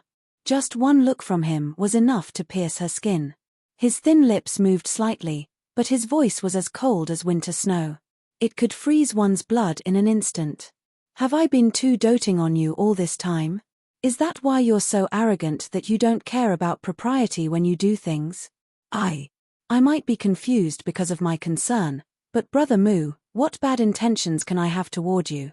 You didn't even tell me that you're married. You didn't even give me a chance to give you my blessings. Will you give me your blessings if I tell you? Mu Yaja did not believe her words. Those were just excuses. How could he not know what she was thinking about him? Ever since that incident, he had distanced himself from her. Whether it was her calls or texts, he ignored them and pretended not to see them. Song Enya had come to the Mu group several times to look for him, but she had either failed to find him or was sent away by his assistant. He deliberately distanced himself from her because, first, even though he had always doted on Song Enya and treated her as his biological sister, no matter how close their relationship was, he would not let anyone who hurt Yoon Shusha get off lightly. Secondly, Yoon Shusha did not like Song Enya. Even if she did not say it, she did not mind. However, in consideration of his feelings, Mu Yaja was much colder to her. Even when Song Enya took the initiative to contact him, he treated her indifferently. Furthermore, after that incident, he was very disappointed in Song Enya and had a lot of dissatisfaction toward her. Still, he did not take any measures for the sake of the Song family's reputation, but that did not mean that he could let bygones be bygones. She carefully observed his expression and probed, "Brother Mu, are you really going to marry that woman?" Chapter 17:26. She stared at him blankly, feeling that the Mu Yaja in front of her was a stranger no matter how she looked at him.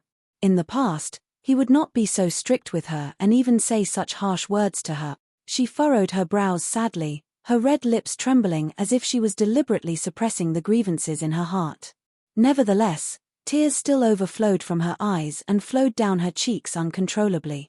She complained sadly, "Brother Mu, you've changed." Mu Yaja's eyes were cold as she broke down and cried, "In the past, you've never been so fierce to me, nor have you been so cold and indifferent to me.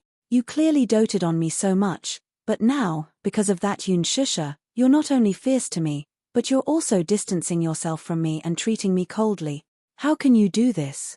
She raised her head abruptly and looked at him with teary eyes. "Brother Mu, it's all because of her. If that woman hadn't appeared and snatched away the love that should have belonged to me, you wouldn't have treated me like this. You clearly doted on me the most. But now, it was as if he had been bewitched by that Yoon Shusha. He ignored her and even treated her so coldly. It was so unfair." Mu Yaja frowned slightly. Yoon Shusha snatched away the love that should have belonged to her. Mu Yaja sneered at her words. Who did she think she was? Yoon Shusha was his legal wife, so it was his duty to dote on her, love her, dote on her, and be considerate of her. It was also his responsibility as a man. Moreover, he was happy to dote on his wife, and protect her in the palm of his hand. As for her, to him, she was nothing. What did she mean by Yoon Shusha snatching away the love that should have belonged to her? It was ridiculous. He did not know why she would have such a ridiculous idea. "Song Enya, it's time for you to stop being so self-righteous." Mu Yaja paused for a moment before continuing. "Also, don't come to the office to look for me in the future. If my wife finds out, she'll be unhappy." The unspoken doting was reflected in his tone and expression. At the mention of Yoon Shusha, he addressed her intimately as Madam. The adoration in his eyes was unprecedented, making Song Enya extremely jealous. "Madam?" He actually addressed Yoon Shusha in such an intimate manner. How could he? Song Enya was so jealous that her teeth were about to shatter from gritting them, but in front of Mu Yaja, she had no choice but to force a smile. "Brother Mu, some women aren't like what you see. Maybe, on the surface, she looks innocent and harmless, but in reality, she's very shrewd. Do you think she truly loves you?" After a pause, she continued as if she did not notice Mu Yaja's darkening face. "You're the head of the Mu family and the CEO of Disheng Financial Group. Do you really think she's with you just because she wants to be with you? I've long suspected that her motives were impure. Now, there's news from the Muse that you've announced that Yoon Tianyu will be the successor of the Mu Group. Isn't this exactly what she wants? She's been scheming for 7 years, isn't it all for this moment? Could it be that you really can't tell that all of this is because of her ambition? Brother Mu, wake up. Don't be blinded by this woman. Shut up." Chapter 17:27. "Brother Mu, how dare you ask me to get lost?" Song Enya asked in a daze, her eyes widening in disbelief. She did not expect that Mu Yaja would say such cruel words to her for Yoon Shusha. Shut up and get lost. He actually asked her to get lost. Why? She was reminding him out of goodwill. After all, in a circle like the entertainment industry, materialistic and extravagant, women from the entertainment industry were more or less shrewd. What about him? He did not listen to her advice and instead asked her to get lost. Song Enya was aggrieved and heartbroken. Even though she bit her lower lip hard, bean-sized tears still flowed uncontrollably from her eyes. Mu Yaja, on the other hand, was disgusted by her pitiful appearance. In the past, he might have felt some pity for her, but now, he felt extremely disgusted by her. Get lost, I don't want to see you. Brother Mu. Song Enya was aggrieved and embarrassed. She stared at him with tears in her eyes, her face full of uneasiness. Only women understand women the best. The Yun Shusha you see, the innocent and beautiful woman you see, is just an illusion. She's an actress, and her acting skills are so good. Everything she shows in front of you is just an act. How can there be such a naive woman? She's just putting on an act. She's obviously using someone else's womb to give birth and hiding the child by her side in a dignified manner. She's scheming so that she can rely on her child's status in the future. Crash. Mu Yaja finally lost his patience. He grabbed the teacup beside him, raised his wrist, and splashed the tea in the cup on Song Enya's face. Minute you had brewed and cooled the tea for him before he had a meeting. The tea was still warm. It splashed all over her exquisitely made-up face. The steeped tea leaves stained her face, eyelashes, and lips, making her look extremely pathetic. Song Enya was stunned for a moment. The moment she was splashed with tea, her mind went blank and stopped working. However, when she came back to her senses, a huge sense of grievance washed over her, as if it was the end of the world. Great grief welled up in her heart. The corners of her lips twitched a few times, and her chest heaved up and down with sorrow. Tears gushed out uncontrollably. She was hurt by the person she loved the most and was even mercilessly humiliated. How exactly did she feel? At that moment, Song Enya even had the urge to die. In her heart, Mu Yaja was a godlike existence, whom she had always respected and admired, but reality gave her a hard slap. Brother Mu. How dare he humiliate her like this? However, the Missy's first reaction was not to feel humiliated but to feel uneasy and fearful. Did he hate her? No, she couldn't hate him. Song Enya looked at him with teary eyes, seemingly wanting to say something. Loving someone who did not love him, loves him. However, the saddest thing was that the man she loved would never turn around to look at her even though she was already in the dust. She did not beg him to like her, though. She was willing to silently protect him for the rest of her life, even if she did not have a status. She would rather Mu Yaja's fiancé be Mu Wonru. At least, Mu Wonru and him would be husband and wife without any status. At least, he did not have any woman in his heart. Chapter 1728. To put it bluntly, no one else could have what she could not have, either. Song Enya bit her lower lip tightly as the tea on her face slid down the wrinkles on her skin. More than half of her meticulously applied makeup was ruined by the impact of the tea. She lowered her head, her face ashen and filled with despair and grievance. She did not want him to see her in such a sorry state, so she said with a dead heart, Brother Mu. It seems that I've disturbed you. I'll leave first. I'll look for you next time. With that, she stood up, pushed the chair away, and turned to retreat toward the door. Mu Yaja, however, said coldly behind her, My wife doesn't like you, so don't come looking for me in the future. Song Enya's heart trembled when she heard that. She turned around abruptly and stared at him for a long time. Her face was pale, but the corners of her lips curled up as tears gushed out uncontrollably. Brother Mu, don't be angry with me. Okay. I'll be obedient, okay? I'll listen to you obediently. I won't come looking for you until you've cooled down, okay? I beg you, don't abandon me. If he really hated her from now on, it would be like the end of the world for her. Song Enya cried helplessly like a child. If it were in the past, Mu Yaja's heart would probably soften because of this. However, looking at her now, more than half of her exquisite makeup was ruined, revealing her original bare face. On the surface, she looked innocent and harmless. When he thought of the things she had done behind his back and hurt Yun Shusha, he could no longer feel heartache for her. Perhaps, when there was someone important enough in his heart, others would seem unimportant. He did not care what this woman, whom he had doted on since they were young, would think of him because of his outburst this time. He did not value her. As long as his woman did not like someone, he would not come into contact with them. Mu Yaja ignored her. He lowered his head coldly and made a call to Minute Yu to clean up the mess in his office. Minute Yu had just pushed open the office door when he was startled to see Song Enya's ghastly pale face. He patted his chest, obviously frightened, but he couldn't show it on his face. To be honest, Song Enya's current state was rather pitiful. Her originally pretty face and exquisite makeup had been splashed all over with tea leaves on her face, making her look extremely miserable. What was more disgusting was, it turned out that Song Enya's beautiful looks were all done with makeup. Half of her face had taken off her makeup, and she no longer had any spiritual energy. She looked plain and ordinary. It seemed that the so-called beauties were just packaged at a later stage. The so-called socialites of the capital, the daughter of the mayor, were just ordinary people. Clean up the table, Mu Yaja ordered. After that, he stood up, picked up the document, and walked to the door. Minute Yu stood to the side obediently and made way for him. When they reached the door, the Missy's lips trembled slightly as she tentatively reached out to grab his sleeve. Mu Yaja, however, seemed to have eyes on the back of his head as he evaded her ruthlessly with an expressionless face. Song Enya reached out to grab air and watched helplessly as he slammed the door and left. The loud bang seemed to show how displeased he was.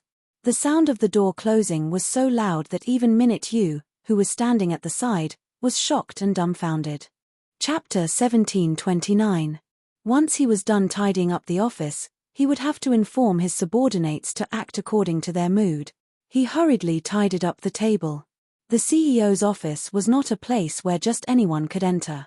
It was equipped with a dedicated cleaner and assistant. Other than some important directors of the consortium, Minute Yu was probably the only one who could enter and leave freely.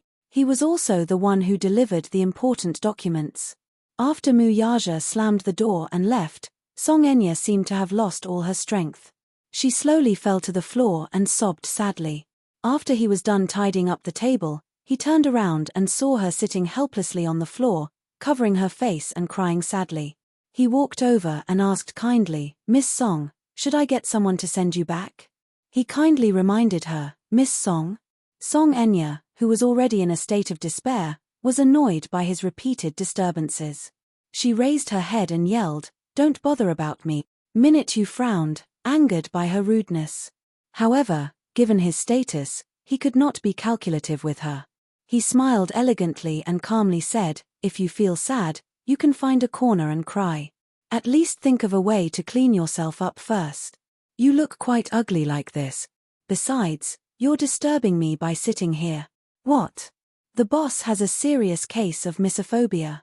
You're dirty, so don't dirty the office. He'll be angry again when you come back," he said expressionlessly. "You." Song Enya could hear the sarcasm in his words. She raised a brow and glared at him angrily. He smiled slightly but was not afraid of the threat in her eyes. He said coldly, "Please leave, okay?" Okay. You're all chasing me away, right? I'll leave." With that, she got up and made to leave. Minute Yu called out from behind, "Please wait a moment." She turned around. "What do you want now? Don't forget your bag." He passed her Gucci handbag to her. She was flustered and exasperated. Snatching the bag from his hand, she turned around and slammed the door behind her. After she returned home, she locked herself in her room and did not come out. When Song Yunshi came back, she knocked on the door, but no one answered. He didn't know what had happened today, but he vaguely sensed that his sister was in a bad mood. It was more or less related to Uncle Mu. However, he was exhausted from dealing with this matter. This younger sister of his was all right in other aspects, but her temper was especially stubborn. Once she set her mind on something, she would insist until her head bled and she would not change her mind. It was also that night that she decided to take a risk. Since she could not get Brother Mu, she would not hesitate to resort to some despicable means. Of course, this was all in the future. News of Mu Yaja's marriage soon reached Mu Linfeng's ears. Mu Linfeng had a wide network of connections in both the underworld and the underworld. Hence, his nephew's marriage could not be kept a secret from him for long. When he found out that Mu Yaja had registered his marriage with Yun Shusha without telling the rest of the Muse, he was furious. What did it mean to register their marriage? It meant that they were officially legally married. Chapter 1730. He went straight to the point without beating around the bush. I heard that you've registered your marriage with that woman. You should have at least informed me of such a huge matter. He had long expected his uncle to find out about this matter so quickly. He questioned him furiously the moment he called. Mu Yaja laughed instead. Second uncle, why should I inform you in advance? Who I marry is my private matter. I don't have to report to you about what I should do I? Besides, we're registering our marriage, not holding a wedding. There's no need to make such a big fuss about it. So, you're saying that you've registered your marriage with that woman? You should have reported it to me. Mu Linfeng was infuriated by his nonchalant tone and felt that he had been greatly neglected. Do you think you'll agree to this if I report it to you? You're against it anyway, so there's no need for me to inform you. Mu Yaja paused for a moment before continuing in a low voice.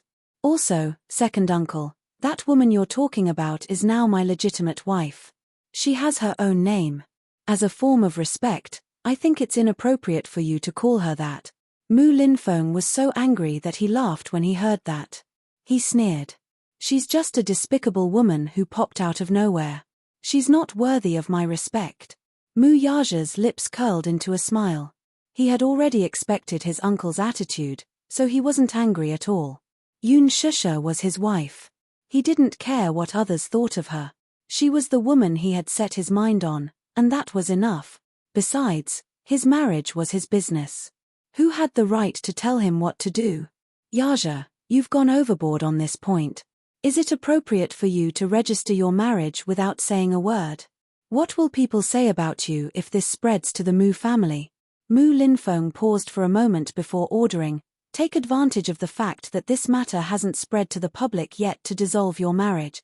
When the time comes, I'll use some means to suppress this matter and pretend that it never happened. Do you understand?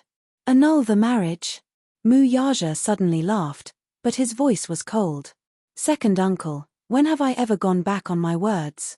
Since I'm married to her, there's no such thing as divorce. Don't mention this matter again. I've made up my mind. Mu Yaja sat down on the sofa with his legs crossed elegantly.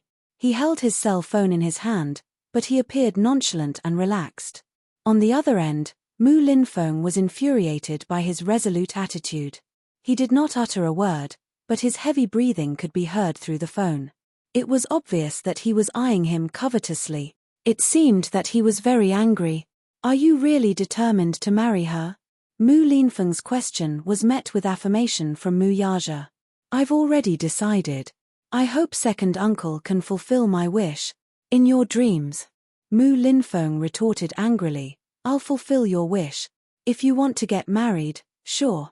However, it couldn't be that woman of unknown origin. You've been getting more and more out of hand recently.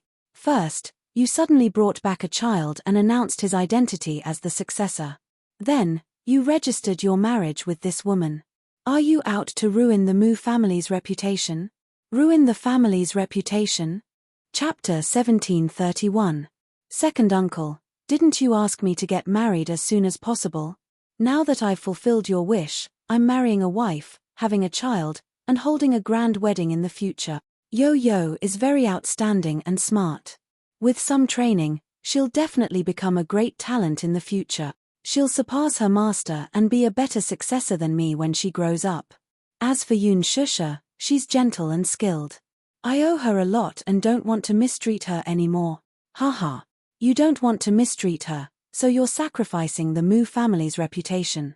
You even said that you want to hold a grand wedding. I think you're determined to throw the Mu family's reputation to the ground. Mu Linfeng continued without waiting for him to reply. What kind of woman is Yun Shusha? She was just a tool for the Mu family to give birth to a child. The contract clearly states that after giving birth, she can't cause any trouble for the child's custody. But what about her? Not only did she hide the child by her side, but she even tried to use him to elevate her status. Is that even possible? What will others think of the Mu family if this gets out? The Mu family's reputation can't be ruined in this woman's hands. If the public finds out that the young madam of the Mu family was just a surrogate mother back then. Mu Yaja did not say a word. Clearly, he did not agree with his words. Mu Linfeng restrained his anger and tried to persuade him. If you really want to get married, I'm naturally happy to see it happen. You're not young anymore. If you want to get married, find a woman of equal status. Not only can you give the Mu family an explanation, but you'll also have a strong wife who can help you in your career. When the time comes, you'll have stabilized your foundation and no one will be able to shake you. Isn't that the best of both worlds? But what about you? You stubbornly married a commoner with no background, and this woman even gave birth to a child. Wouldn't it be bad if word got out that she had a child out of wedlock? Even if she had a child out of wedlock, he's still my son. Mu Linfeng was exasperated. But the public doesn't care about this. They all thought that Mu Ichen was Mu Wanru's son. Now, although the outside world knows that you and Mu Wanru have broken off the engagement, they still don't know who Mu Ichen's biological mother is. If this news gets out and the outside world learns that the Mu family used surrogacy, it will definitely affect the Mu family's reputation. I don't care. I've made up my mind. Anyway, I can't annul our marriage. No matter what second uncle says, it's useless. Mu Yaja's attitude was very firm, leaving no room for negotiation. Mu Linfeng flew into a rage out of humiliation. He was speechless for a moment before he suddenly took half a step back. It's fine if you insist on not cancelling the engagement. If Yun Shusha wants to enter the Mu family, she can. Second uncle will give you half a step. But, you want to have a grand wedding? That's impossible. What do you mean? She's married, but she can't say anything. Since you want to marry her, then there's no problem with her being your concubine. However, you mustn't spread the news of your marriage. She's your legal wife, but in name, she can only be considered as a concubine at most. This is second uncle's biggest concession. Concubine? Mu Yaja frowned when he heard this. However, he was not surprised by Mu Linfeng's suggestion. It was just like his style. In the wealthy, a concubine represented a concubine. In ancient times, she was just a concubine and could not be brought up in public. Chapter 1732. In a wealthy family like the Mu family, Mu Sheng could only marry a few concubines. Without a grand wedding, a concubine's status was so low that she could not even enter the family tree. If she worked hard enough and gave birth to outstanding children, she could enter the family tree. However, as a concubine, she could not see the light of day or let the outside world know about it. Mu Lianjue's mother was one of them. In other words, if Yun Shusha were to become a concubine, she would have no status in the Mu family.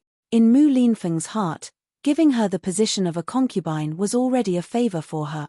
For a commoner with no background and no powerful maternal family to be able to marry into the Mu family, it was already considered a blessing from her ancestors.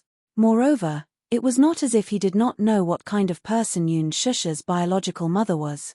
She was just a lowly singer from a nightclub in the capital. Only Mu Sheng, that old thing, would treat her like a treasure. Even if her biological mother's identity was concealed, Yun Shusha's adoptive parents would still be known by the public.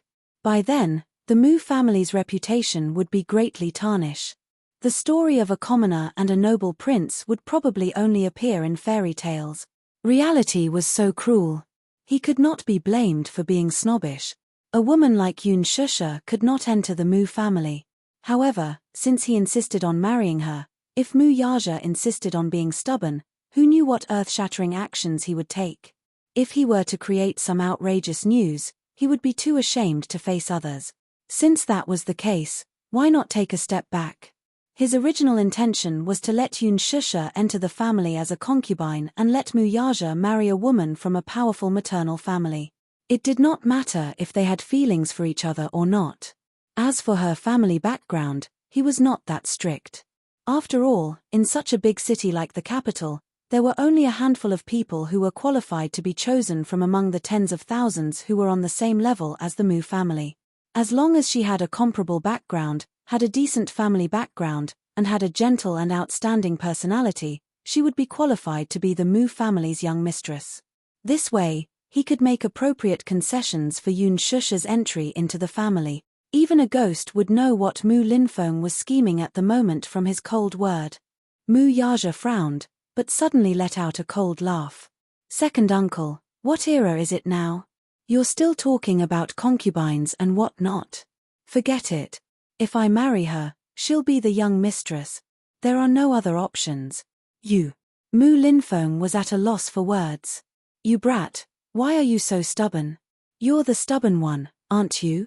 Haven't I already told you that I, Mu Yaja, have never been so incompetent that I need to rely on a woman to establish my position?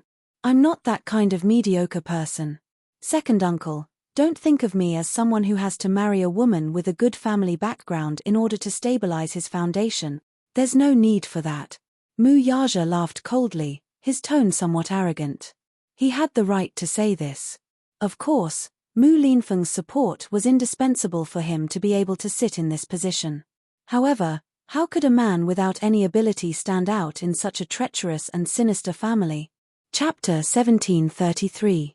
He was extremely confident and conceited. One could even say that he was proud of himself. He believed in his own abilities and didn't need to use marriage to secure his position. He despised such methods the most. Mu Linfeng was about to go mad with anger. This rascal was the worst at this. You insist on doing this. Can't you listen to my advice? Marriage is a matter of parents' orders and matchmakers' words. How can you treat it as child's play? Your parents aren't around now, and as your elder, I'm giving you some advice.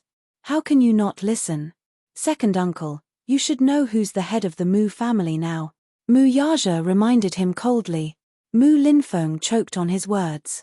Since I'm the person with the highest authority in the Mu family, do I need others to decide my marriage and who I marry? Your era is over. It's my era now. You have no right to interfere with what I want to do. After a pause, he said, that's enough. It's useless to say more. You don't have to say too much either, lest you hurt our relationship. Ha. His words were mocking and didn't give him any face. He didn't want to argue with this stubborn old man either. Mu Linfeng was so angry that he was about to have a stroke. He panted heavily on the other end as if he was about to pass out. After a long silence, he said angrily, fine, you're stubborn. You're the most stubborn. If you don't like my idea, it's obvious that you don't care about me. Ha ha. You're the head of the family, so you have the most seniority, right? I think you're really arrogant now that you're the head of the family, so much so that you don't care about me now. You really don't know what's good for you. If you're so capable, you can get married. If you want to hold a wedding, don't use the Mu family's capital. You can't touch a single cent of the company's accounts either. Let's see what you're capable of after leaving the Mu family. With that, Mu Linfeng hung up angrily. Mu Yaja tossed his phone aside, clearly indifferent. At night, Mu Yaja made an appointment with Lu Jinyu. Rather than calling it an appointment, it was more like a summon. The meeting was at a private clubhouse. When Lu Jinyu arrived, Mu Yaja was in the billiard room and had just scored a shot. When he saw Lu Jinyu, he put down his cue stick and looked up. You're here. Boss's summons. I can't be late even if I'm in a hurry. Lu Jinyu took off his jacket and the waiter brought him some drinks. He casually picked up a glass of red wine and took a sip before smiling comfortably. Boss, is there something important you want to talk to me about now? Lu Jinyu, the man who addressed Mu Yaja as boss, was an important figure and was also Mu Yaja's friend for many years. Although they were friends, their relationship was probably closer than that. Mu Yaja had established his own connections outside of the Mu family and secretly cultivated some of his own forces. Other than the Mu family's businesses, he also had his own personal assets and family business. Just as he said, he didn't leave the Mu family with nothing. However, without him, the Mu family would only be a wasteland. Back then, he was groomed by Mu Linfeng to be the successor. As the helmsman, he had worked hard and contributed a lot to the Mu family's success. However, he wasn't a fool. He wouldn't sacrifice himself for the sake of the Mu family. Chapter 1734. Until now, he could say that the assets under his name were not comparable to the Mu family's. However, With the connections he had set up over the years and the inextricable business network, his foundation was already very stable. Lu Jinyu was one of the forces he had groomed. It could be said that he was his trusted aide. He was very capable and very loyal. That was a friendship forged from years of fighting together. This time, he had asked Lu Jinyu to come over to prepare for the wedding. Since he had said it well, he had to do it well too. Since Mu Linfeng had said that it was fine to hold the wedding, however, he could not use a single cent of the Mu family's assets. He had listened and done so. Mu Yaja smiled. "Can't I drink with you for no reason?" "I'm really flattered to hear you say that, boss," Lu Jinyu said with a smile. He put down the wine glass, picked up the cue stick, and stood in front of the table to observe the situation. There was a sharp look in his eyes. Lu Jinyu, 25 years old, was tall and straight. He came from an aristocratic family and was good-looking. When he stood next to Mu Yaja, be it in terms of aura or poise, they could be considered to be on par. Although he was young, he looked gentle and refined. When he smiled, it was as if he was bathing in the spring breeze. He looked like a modest gentleman. However, in reality, his methods were very ruthless. He was the classic character of a smiling tiger. He was absolutely reliable and never failed to get things done. Mu Yaja sat on the sofa and looked at Lu Jinyu, who was standing by the table. He crouched down and played a ball. Suddenly, he said in a deep voice, "I'm getting married." Cough. When Lu Jinyu heard that, the cue stick tilted, and the ball suddenly deviated from its course and hit the edge of the table. He turned around in surprise, clearly feeling that this news was too sudden. "Boss, I'm not prepared for this at all." "You're getting married?" "Yes." "Ouch." Lu Jinyu slapped his forehead and said in a daze, "It's too sudden. It's too sudden. I'm not prepared for it at all." Mu Yaja laughed inwardly. "I'm getting married. Why do you need to be prepared?" "Because I thought that you wouldn't have any thoughts of getting married and having children within the next 10 years. Lu Jinyu answered truthfully. Then, he asked curiously, "But I'm really curious." He wondered which girl was so capable that she was able to capture the heart of an ice block like his boss. "I really admire you, really admire you." In Lu Jinyu's eyes, Mu Yaja was a typical abstinent man. He had never seen any woman by Mu Yaja's side since they met. There were many who flocked to him like a flock of ducks, but none of them caught his eye. He was an ambitious person, and all his heart was placed on expanding his business. He had once silently wondered if there was such a problem with his boss's sexual orientation. He was even a little worried about his own safety. "But boss, now that you have a woman, I'm relieved." Lu Jinyu breathed a sigh of relief. Mu Yaja frowned. "What do you mean?" "Nothing." Lu Jinyu hurriedly denied it. He could not let him know that he had once doubted his sexual orientation. Otherwise, what a tragic end. "Boss, which girl is she? Why don't you introduce her to me another day?" Mu Yaja snorted. "There's no need for that." Chapter 1735. His heart was a little hurt. "Boss, you're being too petty with your words. As your brother, I'd like to meet my sister-in-law. At the same time, I'd like to see what a magnanimous lady she is to be able to subdue an ice block like you. You'll have plenty of opportunities when the time comes. You'll be able to see her at the engagement ceremony very soon." At the mention of Yun Shusha, Mu Yaja's lips could not help but curl into a gentle smile. It was a casual and gentle smile that had never been seen before. Seeing this, Lu Jinyu thought to himself, "I didn't expect boss to fall in love one day." As a single dog, he could smell the sour stench of love. He felt like he had been cruelly abused. "I've specially asked you to come over for the wedding ceremony to discuss the process. After all, I don't know much about it and wanted to ask for your opinion." Lu Jinyu broke out in a cold sweat. "Boss, I don't know either. I've never been married before. I don't even have a girlfriend."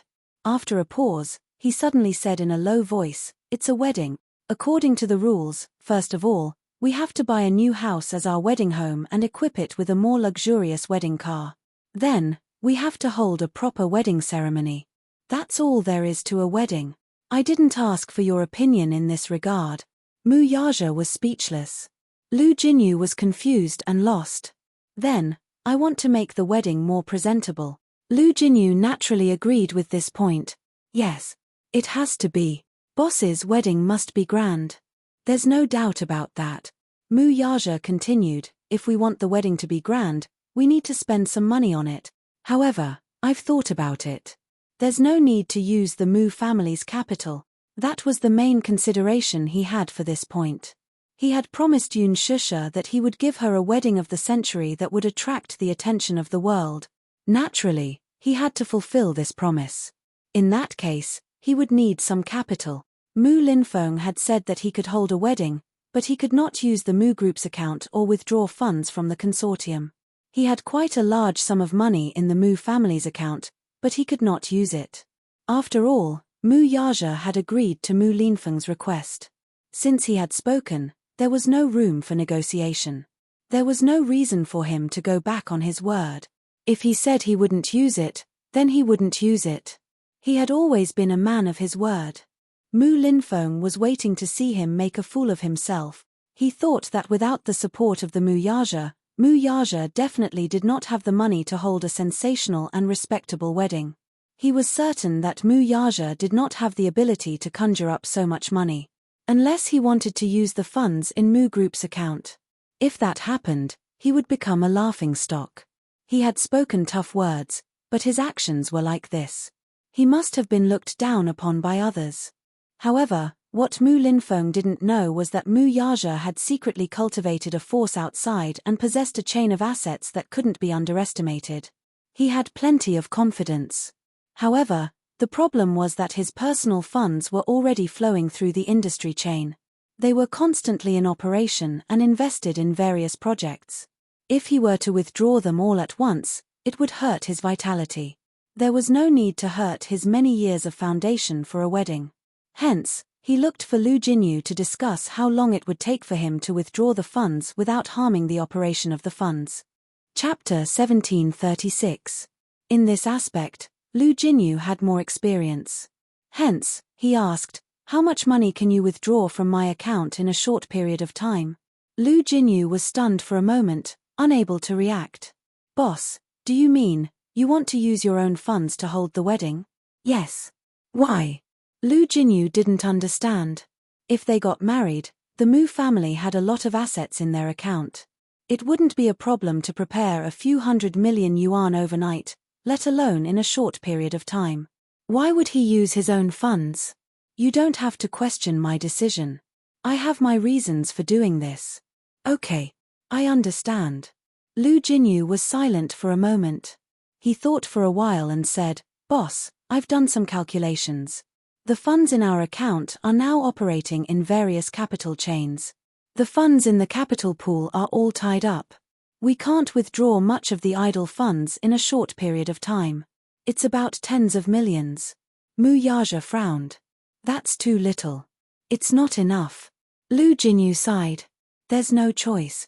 During this period of time, the end of the year is approaching. The funds in the capital pool are very tight. It won't recover in a short period of time. It's already the limit to withdraw this much. Mu Yaja tapped his fingertips on the table and asked, if I want to withdraw 500 million yuan, how long will it take? Lu Jinyu raised his eyebrows in surprise. He then said, at least, after the new year, the funds will recover. A few 100 million yuan won't be a problem, so long. What about the wedding house? Do you need to arrange it yourself? Mu Yaja said in a low voice, didn't you hear me just now? I won't use the Mu family's capital. I have properties under my name now, but they are all the Mu family's capital. If I say I won't use them, I won't use them. As for the wedding house, I'll definitely buy another one and write it in her name. Lu Jinyu pursed his lips. The wedding house isn't the biggest problem. The problem is, boss, how do you want to arrange the wedding? The investment in the wedding can be said to be a bottomless pit. There's no limit to it. Naturally, we'll do it in the best way possible. Mu Yaja paused for a moment and then said, I don't want to delay the wedding for too long. Get it done as soon as possible. As for what you said about the funds only coming back after the new year, that's not a problem. I'm not optimistic about getting married in winter. It would be very appropriate to hold the wedding in spring. Pay more attention to the funding issue for me. Lu Jinyu was suddenly even more curious about what kind of woman Yun Shusha was. He actually made Big Boss think about how to arrange a grand wedding, and even didn't hesitate to transfer funds from the capital pool. This was unprecedented. Boss, when is the engagement ceremony? Mu Yaja smiled and said, the preparations are almost done. I'll invite you then. Okay. Then I'll be looking forward to it. Lu Jinyu sat down at the table. Suddenly, he regained his serious expression and said, but, let's put that aside. Since you've asked to meet me, I'd like to mention something to you. What is it? Mu Yaja's expression also became serious. Then, Lu Jinyu discussed with him the recent problems that had arisen in the company. Lu Jinyu never made decisions on key issues and always followed his advice. 5 years ago, Mu Yaja began to focus on cultivating his own power outside of the Mu group. Chapter 1737. Lu Jinyu could understand his decision very well. As a century-old wealthy family, the Mu family dominated the entire Asian economy. It was not an exaggeration to say that they were one of the top wealthy families. Perhaps there were very few consortiums in the world that could stand shoulder to shoulder with the Mu Corporation. However, Mu Yaja was determined to leave the Mu family and cultivate his own business. Firstly, it was because he was very ambitious. Although the Mu Corporation was deeply rooted, it was difficult for it to develop further because of the constraints. The Mu Corporation had a political background. It could be said that it was the economic heart of the country. If it was involved in the front line, it would cause the entire country's economy to collapse. Therefore, there were many restrictions. Secondly, because it was a family consortium, it involved the interests of many people. The involvement was too deep, and every step was treacherous. Therefore, he was determined to establish his own Shengyu Financial Group with his many years of experience and connections in the Mu Corporation. After 3 rounds of financing, it gradually got on the right track. Until now, the Shengyu Financial Group's development momentum was majestic. It had become a force that could not be underestimated. Under the name of the Shengyu Financial Group, there were 4 major companies. Among them, the first company, Easy Buy, was a senior shopping website established 7 years ago. When the website was first established, no one cared about it. However, Mu Yaja had a unique insight. As early as 7 years ago, he saw the development momentum of online shopping and invested in it. A year ago, EasyBuy was listed on the Hong Kong Stock Exchange and had a huge market value. In addition to the shopping website, Mu Yaja was also involved in many other industries. In addition to real estate, resorts, and financial services, there were many undeveloped emerging industries with limitless potential. As Mu Yaja's right-hand man, Lu Jinyu had always been in charge of all the affairs of the Shengyu Financial Group. If there were any problems in the financial group, he usually did not report to Mu Yaja. Instead, he handled it himself. He had business talent and unique skills, so he could often take charge of the overall situation.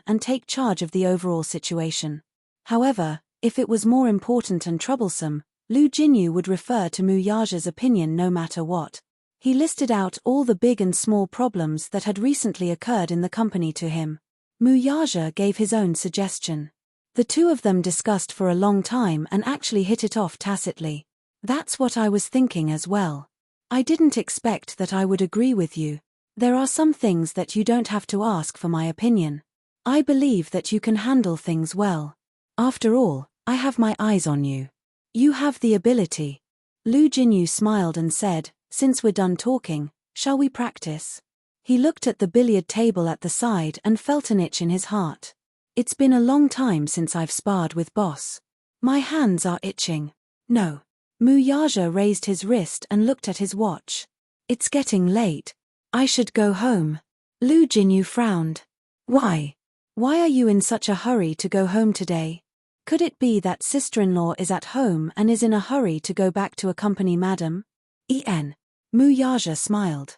Noticing the smile on his face, Lu Jinyu suddenly fell into a daze. Mu Yaja saw his strange expression and raised his eyebrows.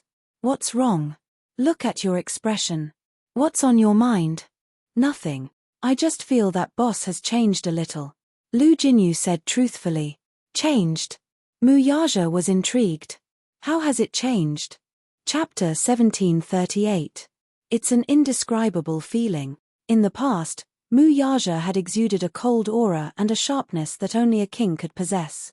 However, once a man fell in love, even his aura would change. Right now, he gave off the feeling that his sharpness had been softened. When he mentioned Shusha, the smile on his face was one of warmth and tenderness that he had never shown before. Perhaps, this was the biggest change that love could bring to a man. Boss had changed.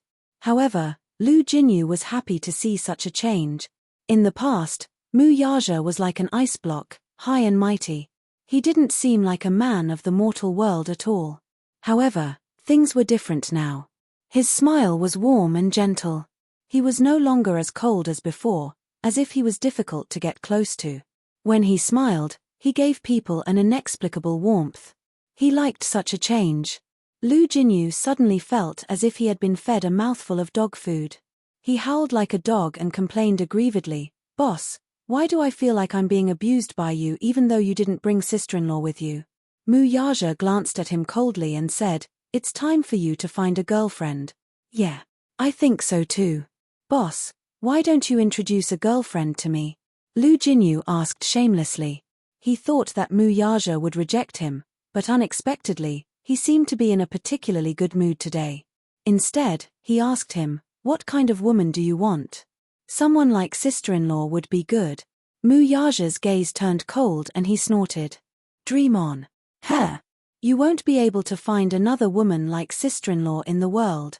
Don't even think about it in this lifetime. Of course, don't even think about it in your next life." Lu Jinyu was stunned for a moment before he burst into laughter. "Boss, do you know that there's only one word to describe you in your current state? It's too apt." "What word?" Lu Jinyu raised his brows and smiled. "Wife's slave." Muyaja was speechless. Preparations for the engagement were in full swing.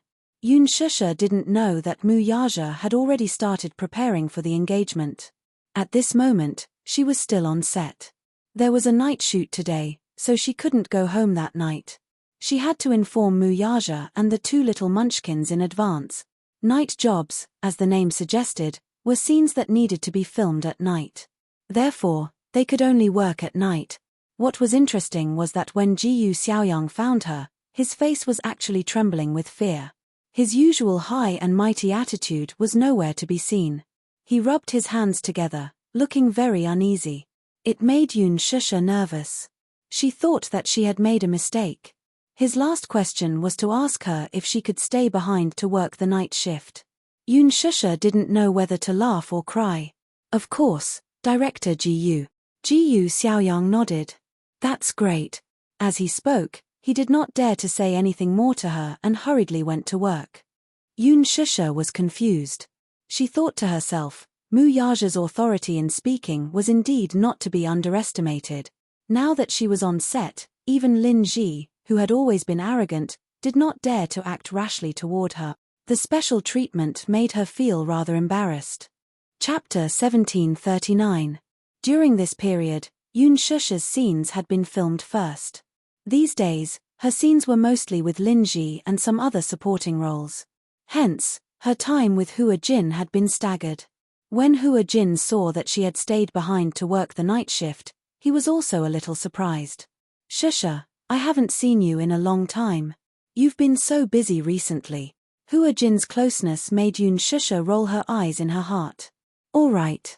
Under her special privileges, Hua Jin was probably the only exception. She didn't know if he didn't know or if he just didn't care.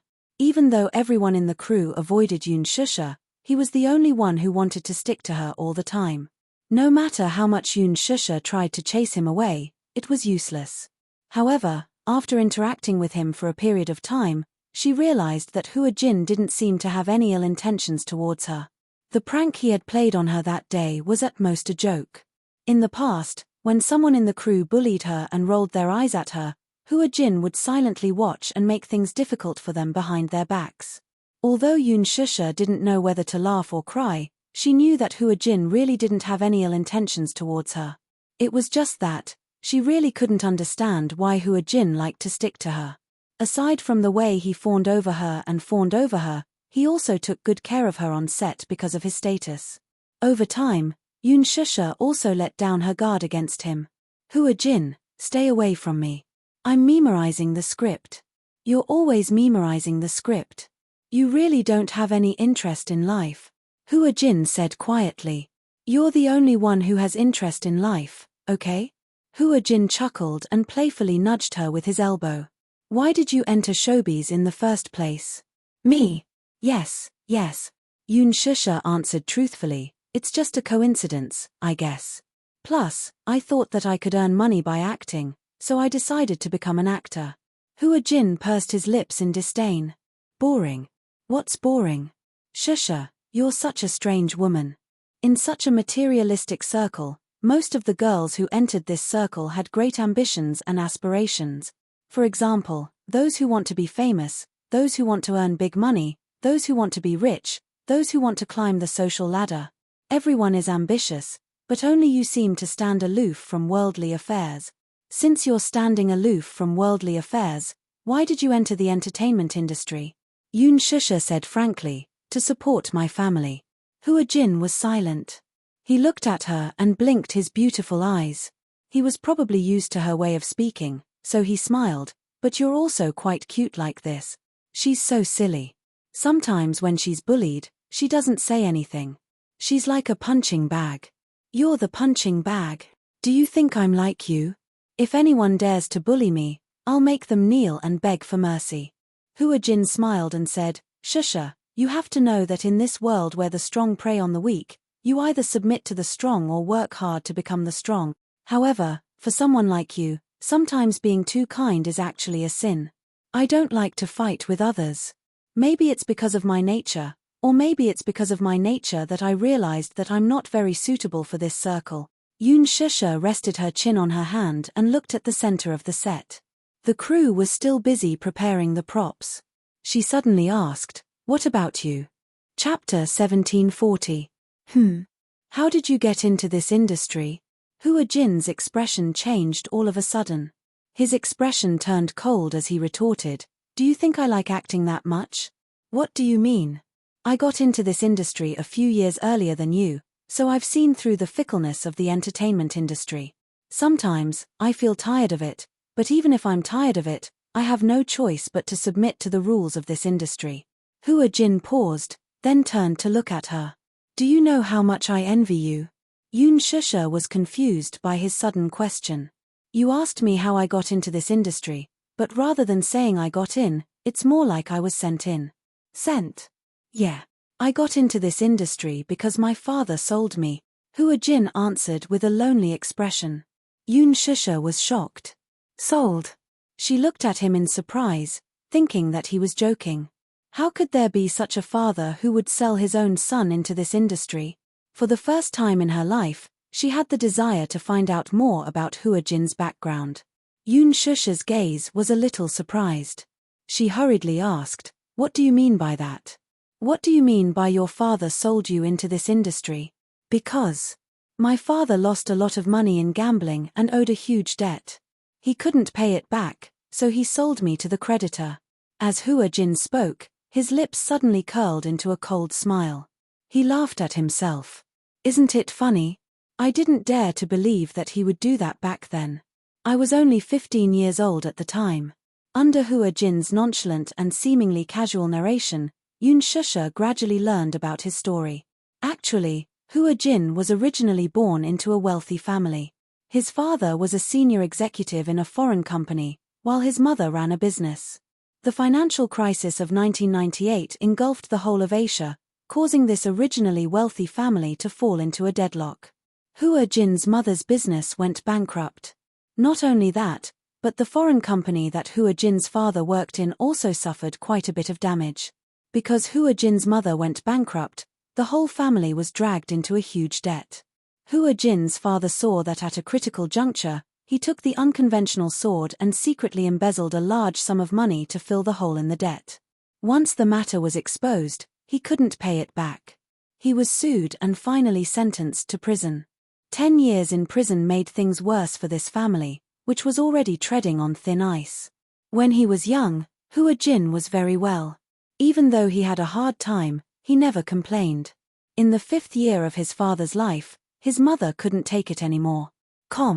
Hua Jin's father found out about this in prison and fell ill.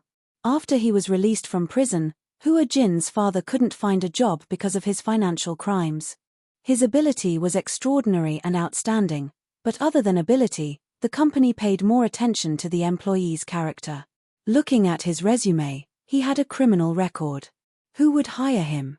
Thus, without a stable job, Hua Jin's father could only work at a construction site. The huge difference in life, falling from the top to the bottom, was hard for him to accept. Chapter 1741. As a result, he started drinking and gambling. Every time he lost money, he would drink and get drunk. When he saw Hua Jin, it was as if he saw Hua Jin's mother, that fickle woman. When he thought about how she had left with another man while he was in prison, he felt extremely vexed and would use his belt to beat him. The young Hua Jin had no idea why his father would beat him every time he got drunk.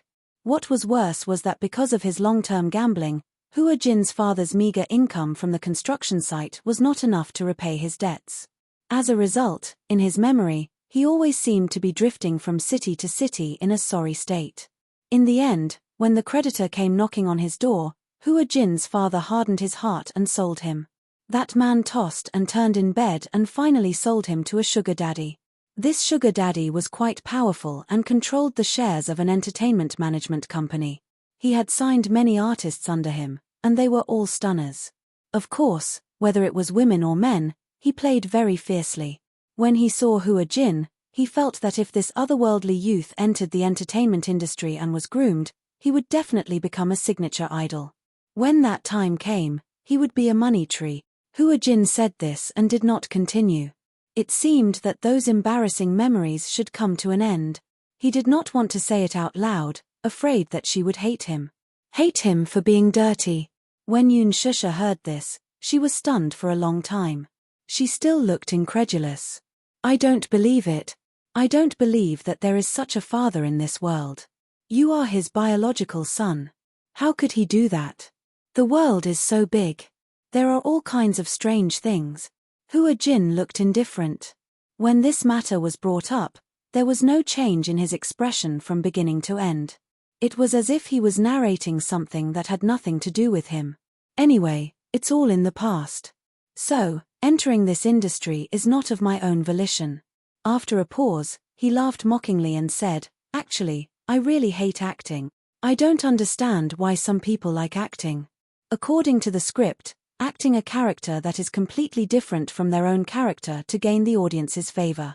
Will this give rise to a sense of superiority? What was the difference between this and the actors of ancient times? I didn't like to play along with the audience's emotions. No matter how sad I was, I couldn't show it on my face. Isn't that tiring? Yun Shusha looked pensive, but said indifferently, Everyone has their own aspirations. Hua Jin suddenly wrapped his arms around his knees and rested his chin on his knees. His gaze was desolate. Sometimes, I feel as sad as a clown. Perhaps when others are used to your smile, they can't see the true loneliness in your heart. You obviously want to cry, but you have to pretend to smile. Others smile, but what about yourself? But I feel even more lonely. Yun Shusha sized him up. She found that he seemed to like this kind of action very much. From a psychological point of view, people who liked to sit like this were often filled with loneliness and vulnerability. They lacked a sense of security and were very sensitive to everything. Yun Shusha turned to look at him sideways. Hua Jin was staring at the ground with his eyelashes drooping. Under the makeup, his fair and beautiful face exuded the unique aura of a man in ancient costume. But at this moment, he seemed especially lonely. Yun Shusha felt pity for him and couldn't help but want to comfort him. Chapter 1742. Hua Jin, don't be sad. Everything will be fine. Before she could finish her sentence, all of a sudden, a sinister smile broke out on the man's face. Haha. You've been fooled, haven't you? He pointed at her. Seeing her sad expression, he mocked, Shusha, you're so funny. I was just joking, and you took it for real. You're so gullible. You. Yun Shusha turned pale with fright. She was so angry that she laughed. You were lying to me. What do you mean by lying? Hua Jin felt wronged. I was just too bored, so I was just joking with you. I didn't expect you to take it for real. It's so funny. Yoon Shusha was so angry that she was at a loss for words. Her face was ashen. Hua Jin carefully observed her expression. Seeing that she was really angry, he was at a loss for what to do. He pursed his lips and pitifully pulled on her sleeve like a helpless child who had made a mistake. With a sad face, he said, "All right. I was wrong. I won't joke with you anymore. What I said just now was all a lie. Don't take it for real, okay? I entered the entertainment industry because I'm pretty. I was born to be in this bowl of rice. Other than acting, I have no other way out. I'm such an idiot. I actually believed your nonsense. Do you know that I took it for real just now? I even felt sad for you. I didn't expect you to be lying." Yoon Shusha was unusually angry. "Why did you lie to me?" she asked angrily. "Because I think you're very kind. That way, you'll take pity on me and treat me well." Hua Jin smiled. Slap. What he got in response was a cold slap. She did not use much strength. She only did it subconsciously because she was angry from embarrassment. Hua Jin held his aching cheek and stared at her helplessly. His eyes flashed with helplessness and confusion. "Shusha, don't call my name like that. Who would joke about someone else's sympathy? You're too much." Yoon Shusha still hadn't calmed down. She found it funny and said, "You actually want to get other people's sympathy and let me pity you? Hua Jin, your joke is too much." Hua Jin was increasingly at a loss. He looked at her somewhat uneasily and tentatively tugged on her sleeve. Shusha, I'm sorry. I was wrong. I won't joke with you in the future." Yoon Shusha suddenly waved his hand away and said coldly, "Stop pestering me. I'm going to film now." With that, she stood up abruptly, threw the script into his arms, and left. Hua Jin looked innocently at her back as she left. He bit his lips and looked like he was about to cry. It was already 2 in the morning when Yoon Shusha and Lin Ji finished their scenes together. When she left the set, Hua Jin was still sitting in his seat, looking at her with an innocent expression. Even if he wanted to go up and talk to her, he didn't have the courage. Yoon Shusha didn't look at him and left. She went home. Hua Jin sat there in a daze and couldn't come back to his senses for a long time. "You actually want to get other people's sympathy and let me pity you? Hua Jin, your joke is too much." Yoon Shusha's angry words still echoed in his ears. Hua Jin touched his cheek and bit his lip. He felt like crying. Perhaps it was a little childish to use sympathy to get close to someone you liked. Chapter 1743. Perhaps it was a little childish to approach the person he liked by gaining sympathy. However, he was a little clumsy. It seemed that other than that, he did not know how to attract her attention. Preparations for the engagement ceremony were in full swing. Mu Yaja did not have many relatives and friends. There were only about 30 people. Most of them were important figures in Shengyu Company, including Lu Jinyu. Yoon Shusha, on the other hand, had even fewer relatives and friends. The engagement ceremony was set to be held on an island. Mu Yaja had meticulously prepared a beach engagement ceremony. Of course, these were all secretly prepared behind Yoon Shusha's back. He wanted to give her a surprise. Yoon Shusha did not know about this. Yoon Shusha had also slowly sent out the invitations that she had prepared. However, on the way to deliver the invitations, an accident happened. Perhaps it was because she was a little tired from filming the night before, but when she was driving, she accidentally bumped into a passerby. She was a middle-aged woman in her 40s. When Yoon Shusha was making a left turn, she suddenly sped off the road for some unknown reason. When she tried to stop the car, she failed to do so and ended up crashing to the ground. When Yoon Shusha got out of the car, she saw the woman lying on the ground hugging her knees. She wailed in pain as if she was in a lot of pain. The first thing she said when she saw Yoon Shusha was to accuse her of driving carelessly and then ask her to send her to the hospital. Yoon Shusha had never encountered such a thing before. Afraid that she would be seriously injured, she hurriedly sent her to the hospital. As soon as she arrived at the hospital, the woman clamored for a full-body checkup. Yoon Shusha naturally thought that her life was more important, so she accompanied her to register and paid for the medical expenses. Then, there was a few hours of waiting. When the full body checkup was done, the report showed that she had a slight concussion and a relatively minor soft tissue contusion. Soon, the family members rushed to the hospital. Seeing that the injury was not serious, Yoon Shusha asked for a private chat. In her heart, she thought that since the collision was not serious, she would pay for all the medical expenses, as well as some compensation for lost work and nutrition. However, the woman's family demanded an exorbitant sum of 50,000 yuan for her medical expenses. Yoon Shusha was dumbfounded. She had never encountered such a situation before. Immediately, she raised her doubts and said, "Didn't the medical report say that the collision wasn't serious? It was just a little soft tissue contusion and a concussion. The doctor didn't even ask for hospitalization. Why is the compensation so high?" On the other side, the family member said eloquently, "You injured my sister, look. Take a look at the report from the doctor. High blood pressure. High blood pressure. If it weren't for your scare, would her blood pressure be so high? Do you know how serious the consequences are? If your blood pressure is too high, you'll have a cerebral hemorrhage. If it's light, he'll have a stroke. If it's serious, he'll lose his life. Do you know that? My uncle died of a cerebral hemorrhage. If it weren't for you, would my mother be like this?"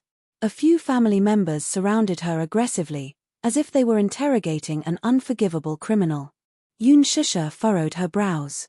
She had thought that it was just a normal accident and that she would be able to get out of it after paying compensation. She had not expected that she would encounter such weirdos. Chapter 1744. Yoon Shusha did not want to argue with them. After all, it was not easy for these people to come to the city to work. Coincidentally, she still had a sum of money on her. She estimated that she had about 10,000 yuan, which was more than enough to compensate them. Thus, she negotiated, "I don't want to argue with you, but I don't have 50,000 yuan on me. How about this? I'll compensate you 15,000 yuan, and this matter will be considered settled, okay?" When the family members saw this, they were furious. "So what if you're rich? Can you humiliate people like this just because you're rich? 15,000 yuan? Are you King trying to dismiss a beggar? You want to leave after paying 15,000 yuan? Is that even possible?" "That's right. 50,000 yuan, not a cent less." Yoon Shusha narrowed her eyes. Before she could say anything, the family members started chattering again. "Not only this medical fee, but you also have to pay for my sister's subsequent hospitalization fees. Other than the medical fees, there's also the compensation for my sister's loss of work, nutrition, and psychological damage. How traumatized was my sister in this car accident? You have to compensate for all of this. So 50,000 yuan, not a cent less." Yoon Shusha did not know whether to laugh or cry. "Oh, I can see it now. What do you mean? You're obviously trying to extort me, right?" As soon as she said that, everyone was shocked. She continued, "From the way you talk, I can tell that you're not very educated. You're simply spouting nonsense. Yes, I admit that I was careless when driving and accidentally hit you. I'll take responsibility for this, and I'll also admit to this mistake. I've also paid for the medical fees, but the doctor said that it's just some superficial injuries. These injuries can be treated with a few hundred yuan. I'm already very decent for compensating you with 15,000 yuan. Also, please don't use high blood pressure and high blood sugar to talk about this. Go and ask the doctor if hitting someone can cause high blood pressure and high blood sugar. These illnesses are not external injuries. Now you're pushing the blame on me and asking me to take responsibility. That doesn't make sense, does it?" One of the most hot-tempered men rushed forward and pointed his finger at her. "Are you slandering us? Are you slandering me? We're just asking for some compensation for the medical expenses, and you're saying that we're extorting you?" As he spoke, he stepped forward and grabbed her hand, but Yoon Shusha pushed his hand away warily. "Just speak properly. Don't touch me. Get physical. Hee. Are you trying to frame me? Have we tried to reason with you? Wasn't he being reasonable? Are you listening? This man seemed to have a fierce temper. He looked very tall and very strong. The muscles on his arms, as well as his ferocious eyes, shocked Yoon Shusha quite a bit. Yoon Shusha was a little impatient, so she said, "Originally, I wanted to propose a private settlement and didn't want to bother about this matter. But since you said so, how about this? My car has car insurance. I'll call the insurance company and ask them to come over and take responsibility. Let's see how they deal with it, okay?" As she spoke, she picked up her phone and walked to the side to call the insurance company. She had just dialed the number of the insurance company when the man strode forward and slapped her phone to the ground. Chapter 1745. The man pointed at her and said angrily, "Are you trying to run away after hitting someone?" "What? Run away? Why would she run away?" The other family members were also agitated. They swarmed forward and surrounded her. Each of them held one of her hands, and someone even went forward and snatched her handbag away. One of the women deliberately raised her voice and said, "Are you trying to run away? Are you trying to run away after hitting someone?" Yoon Shusha was extremely helpless. Without waiting for her to explain further, the others surrounded Yoon Shusha and shouted at the passers-by who were watching the commotion, "Hey, come and see. This woman hit someone and wants to run away without paying the medical fees. This is a hit and run. She wants to run away without paying the compensation. Everyone, come over and judge for us." Yoon Shusha explained, "I'm not running away. I'm making a call, calling for help, right? Just like in the news, they asked the gangsters to bully honest migrant workers like us, right?" Following their shouting, more and more passers-by came to watch. Many of the patients' family members who were waiting for their packages to be checked at the hospital saw that there was a situation here, so they all gathered around to see what was going on. Hence, these family members grabbed others and started to complain to them. "We all came to the capital from Wuyang to work. My sister was working at a construction site and was hit by this woman on her way home. After a full body checkup, what was the result? It was very serious. This woman said that she didn't want to take responsibility and wanted to run away after making a call. Does this count as running away?" "That's right. Our family isn't doing well. There are 7 of us. My sister worked hard at the construction site to earn money to support the family. In the end, she was hit by an unexpected accident. Now she's lying in the hospital, and the family's expenses are cut off. Everyone, please be reasonable. We worked so hard to come to the capital to work, but we were hit by a car. Is it too much to ask her for compensation? It's not too much, right?" Everyone was chattering away, one after another, one after another. Yoon Shusha's family members had the advantage in numbers. Relying on their eloquence, they kept brainwashing the onlookers. She was outnumbered and felt like she was in a whirlpool. For a moment, she couldn't defend herself. She finally understood what it meant by "summer insects can't talk about ice." In an instant, the public opinion changed. Many onlookers began to point at Yoon Shusha as they gossiped about her. Yoon Shusha only felt her ears buzzing, as if countless flies were surrounding her ears. It was extremely noisy. Suddenly, someone in the crowd pointed at Yoon Shusha and said, "Yoon Shusha. Ah, I recognize this woman. Hee. No wonder he looked so familiar. So she's a superstar. I recognize it too. Didn't you shoot an advertisement and appear in an international fashion show before?"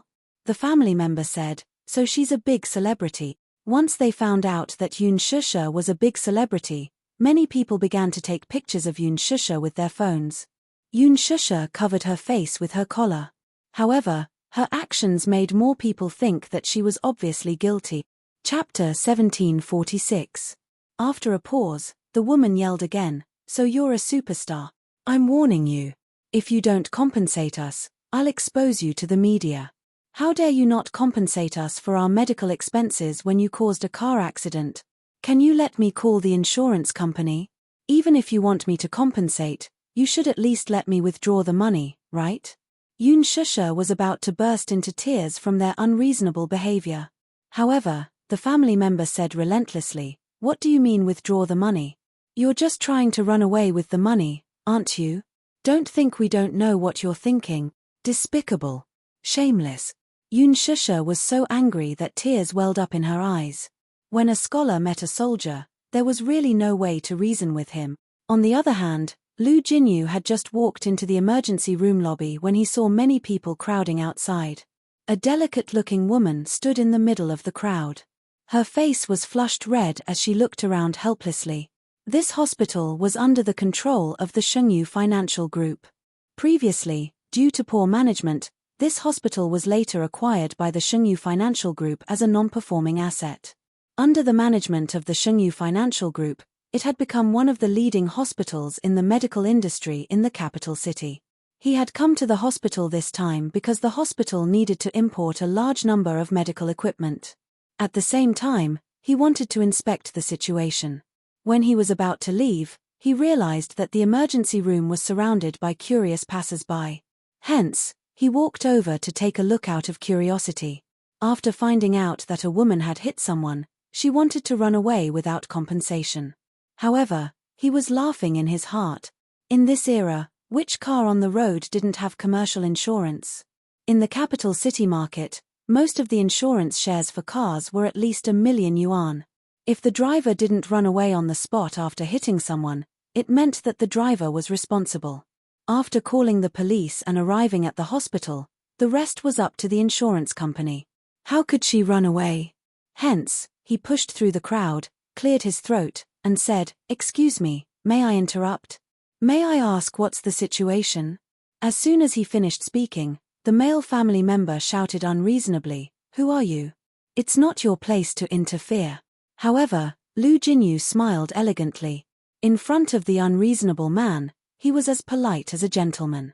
"I'm the person in charge of this hospital. With so many of you gathered here, it will affect the hospital negatively. I definitely have the responsibility and obligation to understand the situation." After a pause, he calmly asked the man, "Now, may I ask if I have the right to intervene in this matter?"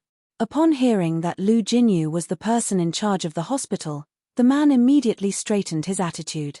However, Lu Jinyu caught the fleeting look of guilt on his face. There seemed to be something fishy about this. Logically speaking, since he was a weakling, he should be confident. What did he have to feel guilty about? So he asked, "What's going on?" His politeness and excellent character made the people around him quiet down in an instant. The family members were also strangely quiet. Lu Jinyu glanced at Yun Shusha and saw that she was standing on the spot with her arms crossed. It was obvious that she had just experienced an intense friction.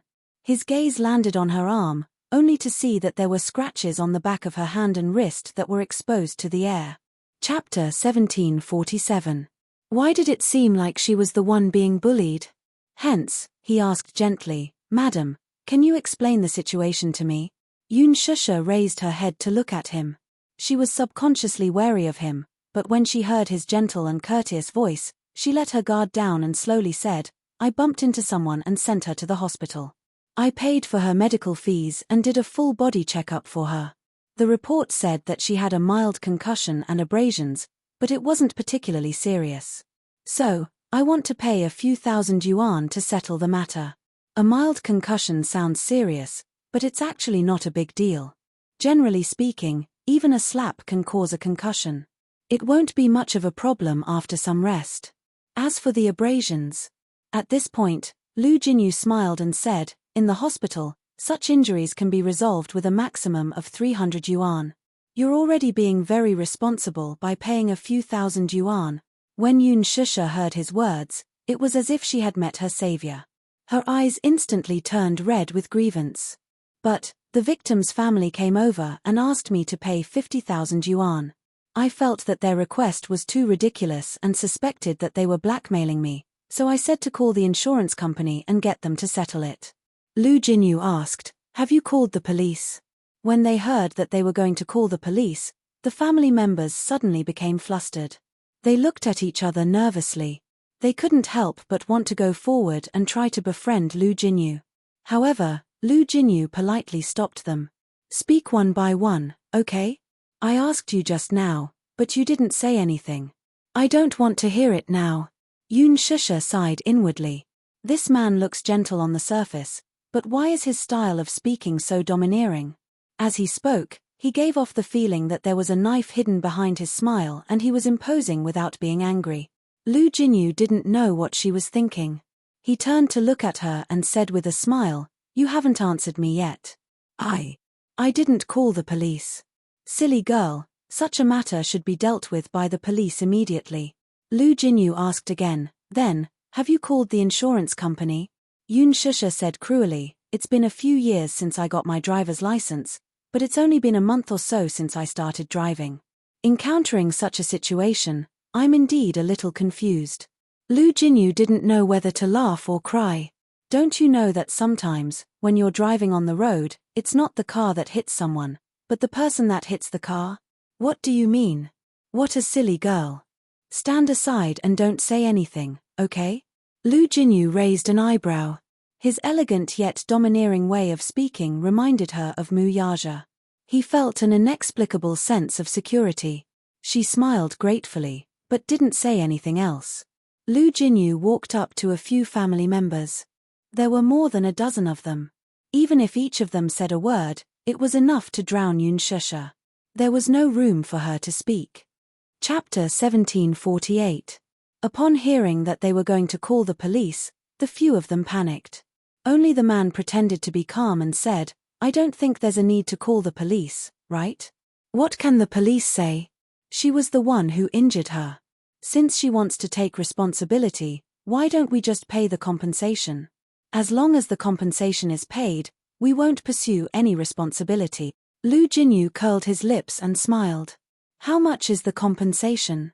50,000 yuan? "Yes. Is 50,000 yuan a lot?" The man said, "She drives a Mercedes-Benz. Since she can afford to drive a Mercedes-Benz, 50,000 yuan shouldn't be a big deal to her. She won't lose anything by compensating her." Lu Jinyu nodded. Compensation is not a problem. Yun Shusha was a little surprised. She vaguely wondered if this man was helping her. Why did he say that compensation was not a problem? These people were obviously extorting her. He couldn't have believed their words, could he? When the family member heard this, he was about to nod in satisfaction when Lu Jinyu said, "But the amount you're asking for, I suspect that you're extorting her." Extorting her? Lu Jinyu's aura was so strong that it completely suppressed the scene. No one dared to interrupt him when he spoke. When the family member heard this, he was stunned and stared at him with wide eyes. "Don't you think it's too much to ask for 50,000 yuan as compensation for a soft tissue injury and a mild concussion? According to the law, this is already considered extortion. Furthermore, I suspect that you're fraudsters." The scene was very quiet, so the onlookers could hear Lu Jinyu's calm and rational offer. When they heard that these people were asking for 50,000 yuan as compensation, everyone came to a realization. After hearing Lu Jinyu's analysis, everyone started to discuss and wonder if these people were extorting her. Why would they have to pay 50,000 yuan for such a minor injury? Lu Jinyu continued, "However, I don't have any evidence at all." When the family member heard this, he immediately argued, "That's right. You have no evidence at all. What do you mean by extortion? We're all honest migrant workers. We wouldn't dare to do such a thing." "Let me finish." Lu Jinyu said, "There's no evidence, but there are surveillance cameras on the road now. We can call the police and get the surveillance footage. Then, the truth will be revealed, won't it?" The family members thought to themselves, "We've met a smart man." Everyone looked at each other. For a moment, they were in a deadlock. Lu Jinyu picked up his cell phone and called the police. When those people heard that he was calling the police, they wanted to escape. However, they were stopped by the security guards who came to maintain order. The police soon arrived at the scene. Since Lu Jinyu had called the police station attached great importance to it. Hence, a police officer led the team. When he saw that it was Lu Jinyu, he said respectfully, "Mr. Lu, nice to meet you. May I ask?"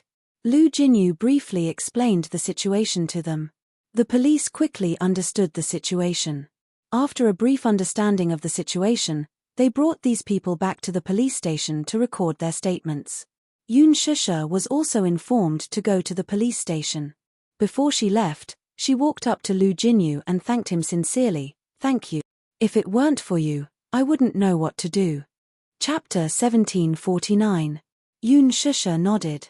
What's your name? To show my gratitude, I'll treat you to a cup of tea when we're free. Lu Jinyu agreed, sure. How could he reject a beautiful woman's invitation? Moreover, she was such a beautiful woman. In his heart, he thought that maybe he could also be like his boss and have the hope of getting naked. Hence, he said, my surname is Lu, and my name is Jinyu. You can call me Jinyu. Hello, Mr. Lu. Thank you so much for today. What about you? Lu Jinyu's gaze landed on her face. What's your name? Yoon Shusha. Yoon Shusha said generously. The next second, the smile on Lu Jinyu's face froze. Yoon what? Yoon Shusha's expression froze for a moment. Yoon Shusha. Yoon Shusha, he couldn't help but be surprised. What a familiar name. That seemed to be the name of his boss's wife. Could it be such a coincidence? Lu Jinyu hesitated for a moment and decided to verify it. Do you know Mu Yaja? Yoon Shusha was also stunned. Yes. Lu Jinyu was speechless. After holding it in for a long time, he suddenly said, sister-in-law. Yoon Shusha was confused by his sudden call of sister-in-law. She sized him up in confusion. What did you call me? Sister-in-law. Lu Jinyu smiled helplessly. It seemed that his dream of breaking through his singlehood was shattered. After so many turns, it turned out to be his sister-in-law. It seemed that the world was really small sometimes. Yoon Shusha was still in a daze. She asked curiously, have we met somewhere before? Ha ha ha. Sister-in-law, why are you so cute? Lu Jinyu thought to himself. When he first saw this woman, his first impression was that she was a little clumsy and silly. She stood helplessly in the crowd like a punching bag who had been bullied. Her face was flushed red, and she was out of her wits.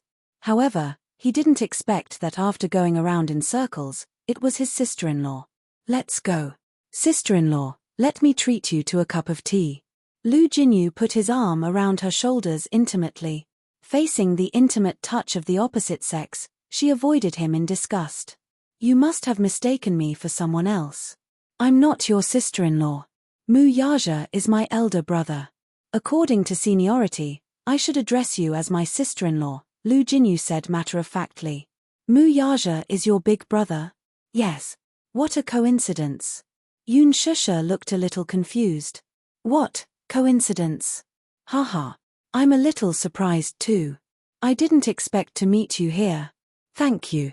But forget about the tea, I still have to go to the police station later. No need. If you go to the police station, it's just a procedure. I'll just let them file it. Lu Jinyu invited her into the car without any explanation. Along the way, Yoon Shusha felt like she was in a fantasy. Why did she feel like a little white rabbit that was so easily abducted by a big bad wolf with bad intentions?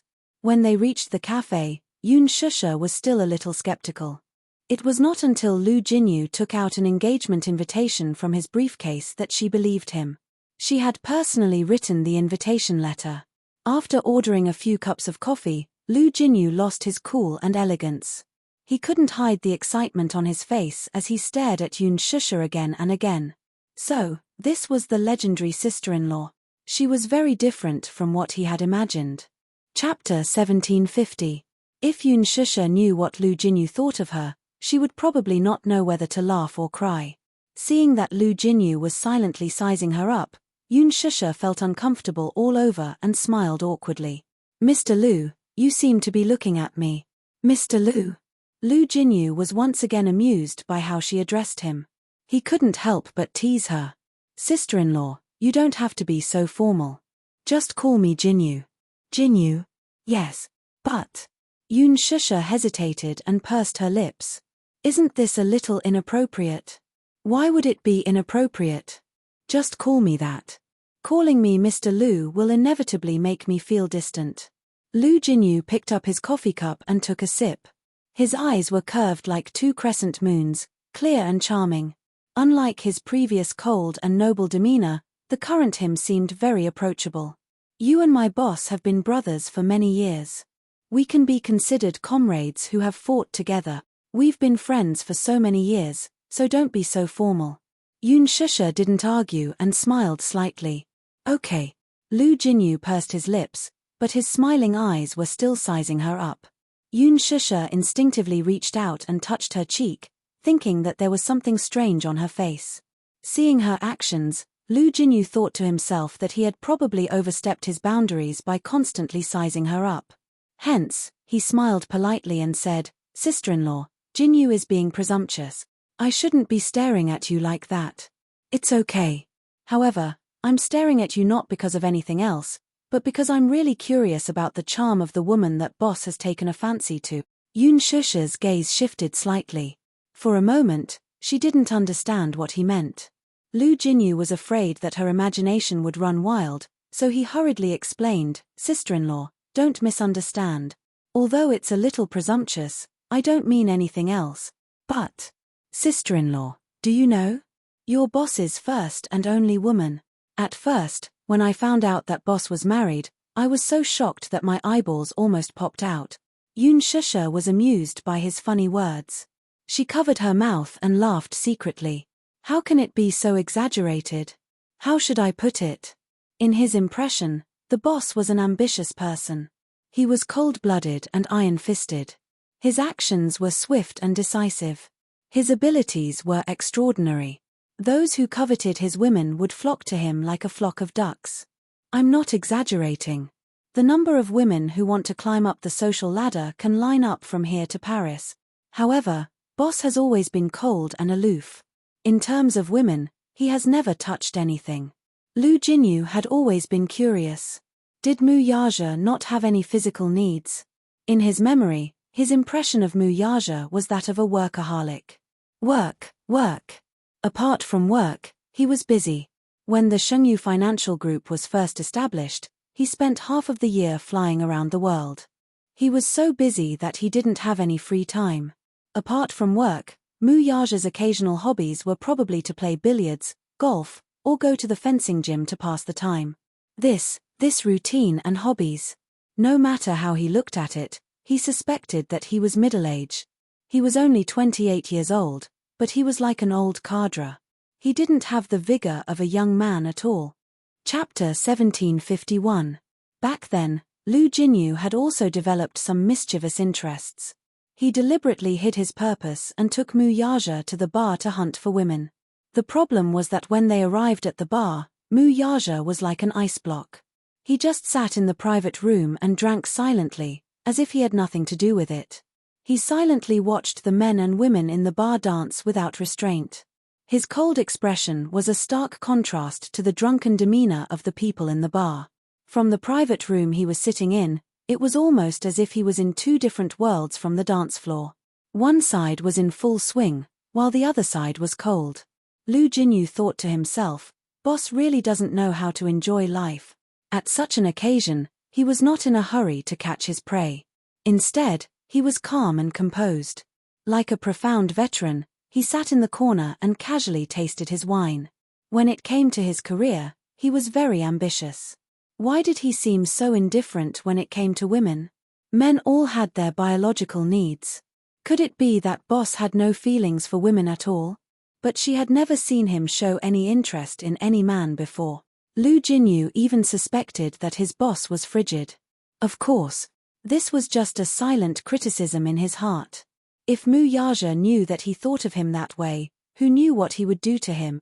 Lu Jinyu had also found a few women with clean backgrounds for Mu Yaja. He sent them to his side, but they were all mercilessly chased away by him. After a futile effort, Lu Jinyu simply gave up. He thought that boss was probably devoted to his career and did not have the heart to care about other things. However, it was not until recently that he learned that Mu Yaja was married. This news was like a sudden clap of thunder that blasted him on the outside and made him tender on the inside. That was why Lu Jinyu was so curious about Yoon Shusha. Sister-in-law, you're different from what I imagined. Lu Jinyu told Yoon Shusha truthfully. Different? Yoon Shusha was a little surprised. What's different? I thought that boss's woman would be the daughter of a rich family, noble and proud. But the feeling you give me is like what? Yoon Shusha was a little curious. What did he think of her? Oh. Don't be angry if I tell you. I'm not angry. Lu Jinyu held back his laughter and said, like a little white rabbit. Little. Yun Shusha was at a loss for words. Lu Jinyu couldn't help but laugh at her adorable expression. Haha. That's the expression, it's so similar. Why do you say that I'm like a little white rabbit? Yun Shusha didn't know whether to laugh or cry. She looks very weak, like she would fall with a gust of wind. She looks very easy to bully. However, it's not strange that boss likes you. Sister-in-law gives people the feeling that she can easily arouse a man's desire to protect her. Lu Jinyu paused for a moment before asking, "You're about to hold your engagement ceremony. I'm sincerely happy for you and boss. I believe in boss foresight. Since he has chosen you, he will protect you forever. I wish you all happiness." Yun Shusha smiled. Thank you. The police station called to ask why Yun Shusha hadn't arrived at the police station. Lu Jinyu took the call and explained the situation. The police officer on the other end chuckled and said, "Hey, actually, it's not a big deal. Since she's Mr. Lu's friend, this matter is very easy to handle." Chapter 1752. Lu Jinyu took the call and explained the situation. The police officer on the other end chuckled and said, "Hey, actually, it's not a big deal. Since they're Mr. Lu's friends, this matter will be easy to handle." It turned out that those people were a gang of Punxi scammers. They had been committing Punxi for more than a dozen times. This gang was especially interesting. They didn't touch anything else but luxury cars. They didn't even look at cars that cost more than 100,000 yuan. They were certain that since they drove luxury cars, they would definitely be rich. When encountering such a matter, they definitely wouldn't want to waste any time. If they could solve it with money, they would try their best to keep the peace and not be calculative. Such rich people were especially easy to deal with. Tens of thousands of yuan were nothing to them. They had already committed more than a dozen crimes, and none of them had failed. Their usual routine was to stand at the intersection of the street and see a luxury car driving over. If the car was slow, they would pounce on it like a moth to a flame. Then, they would crash into the car and beg the car owner to send them to the hospital.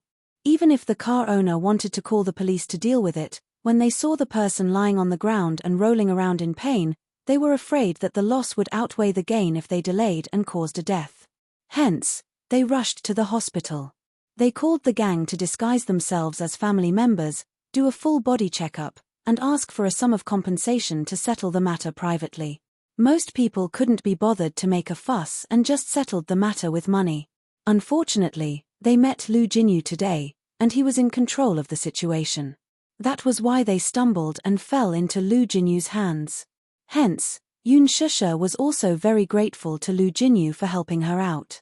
After hanging up the call, Lu Jinyu found that her phone screen was cracked, so he said that he would go to the mall to buy her a new phone. Yun Shusha hurriedly refused. However, Lu Jinyu was very insistent and said to her, "Since this happened on my territory, as the person in charge, I naturally have to take responsibility. Sister-in-law, this is what I should do. Don't stand on ceremony, okay?" Yun Shusha couldn't refuse, so she braced herself and nodded. Lu Jinyu drove her to the mall. As she was a public figure, it wasn't appropriate for her to appear in crowded places. Hence, he considerately asked her to wait in the car and hurriedly left. 10 minutes later, he came back with the latest model of Apple. He helped her send the information and changed the card. Yun Shusha smiled gratefully. "Thank you for your help today. Sister-in-law, if you continue to treat me like an outsider, I'm going to get angry with you." Lu Jinyu pretended to be angry. In the end, Lu Jinyu drove her home and got someone to drive her car back. Coincidentally, Mu Yaja returned home, and the three of them bumped into each other. When Mu Yaja got out of the car, he saw the car parked at the entrance of the villa. Lu Jinyu was holding Yun Shusha's hand and helping her out of the car. His gaze landed on Lu Jinyu's hand that was supporting Yun Shusha, and his eyes turned cold instantly. As soon as Lu Jinyu turned around, he saw Mu Yaja standing behind him. Mu Yaja's cold gaze landed on his hand, which was wrapped around Yun Shusha's shoulder. He felt as if he was being pricked by needles. He was so scared that he instinctively retracted his hand and smiled awkwardly. "B-boss, damn it. Oh no. How could it be so unlucky? Ah! Did boss misunderstand that he was deliberately taking advantage of sister-in-law? Chapter 1753. His gaze was like a tiger eyeing its prey, as if he was a lord whose territory had been invaded by other lions. His gaze gradually turned cold, as if he wanted to strangle someone into nothingness. But he was greatly wronged. The car he was driving was a George Patton, which was very tall. Hence, he was afraid that Yunshusha would lose her balance after getting out of the car in high heels. Thus, he kindly helped to support her. If he was mistaken for taking advantage of her, he would not be able to clear his name even if he jumped into the Yellow River. When Yunshusha saw Muyaja, she was stunned. "You're back, Chief." However, Lu Jinyu looked like he wanted to say something. He thought that he should at least explain something, but if he did, it would seem like he was trying to hide something. It was a little too obvious. He did not know whether to laugh or cry. Muyaja stared at him coldly. "Why are you here?" His tone was so cold that it made Lu Jinyu shiver. He said with a long face, "Something happened, so I sent sister-in-law back on the way." "What happened?" Yunshusha immediately explained. Lu Jinyu looked as aggrieved as a deer, blinking innocently at him. After hearing the whole story, Muyaja's expression gradually softened. Seeing that his face had regained some warmth, Lu Jinyu heaved a sigh of relief. "Since you've sent her back, you should go back." Muyaja walked forward and pulled Yunshusha into his arms. Looking at him, he mercilessly asked him to leave. Lu Jinyu felt as if a knife had been stabbed in his heart. "Chief, I just arrived, and you're chasing me away? Aren't you going to ask me to stay for a cup of tea? You can drink tea anytime. We don't lack this bit of effort." Muyaja's tone was firm. When Lu Jinyu heard this, he could only give up. He nodded and smiled helplessly. "All right. I won't ask you to stay.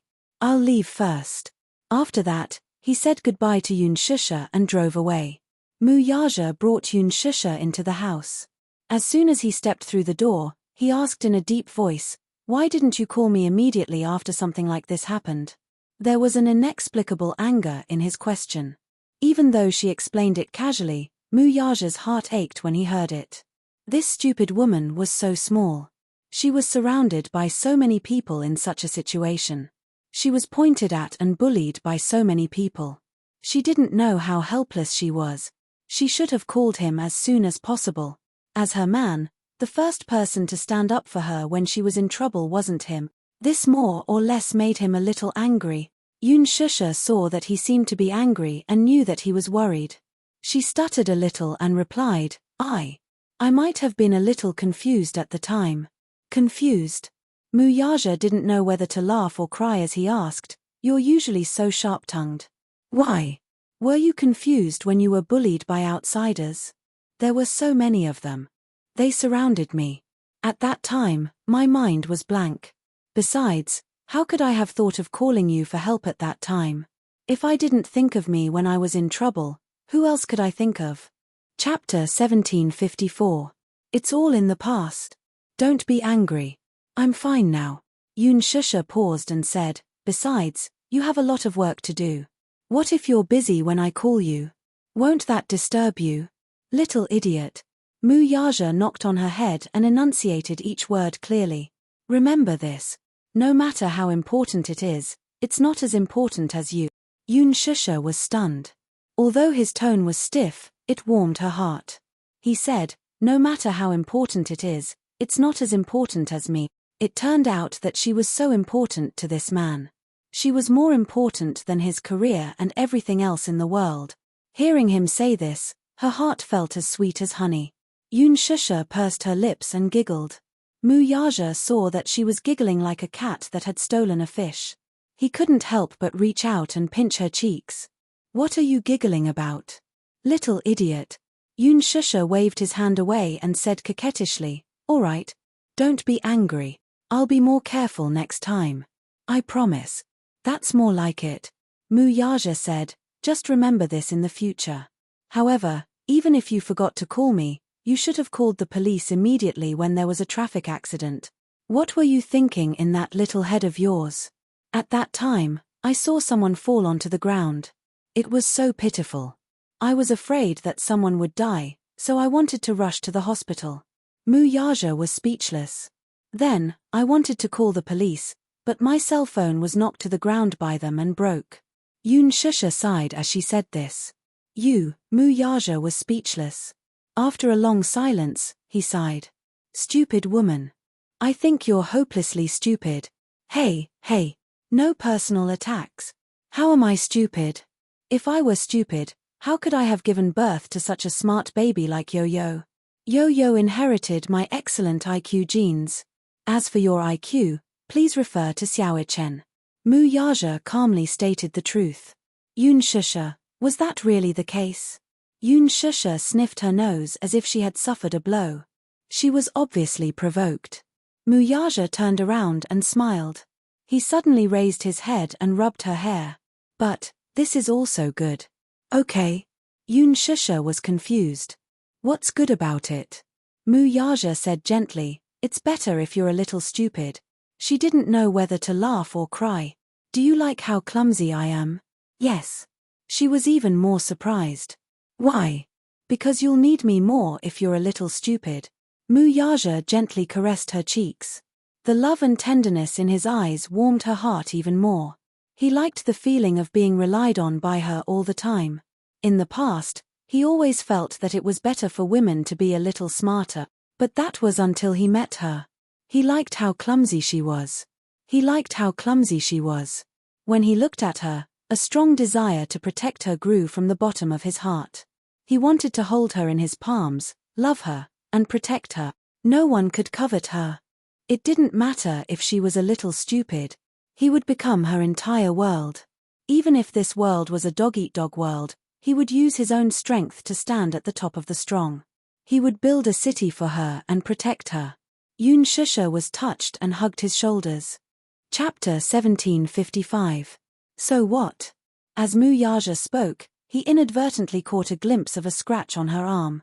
His eyes darkened as he abruptly grabbed her hand and looked for her wound. He looked up and asked her, what happened?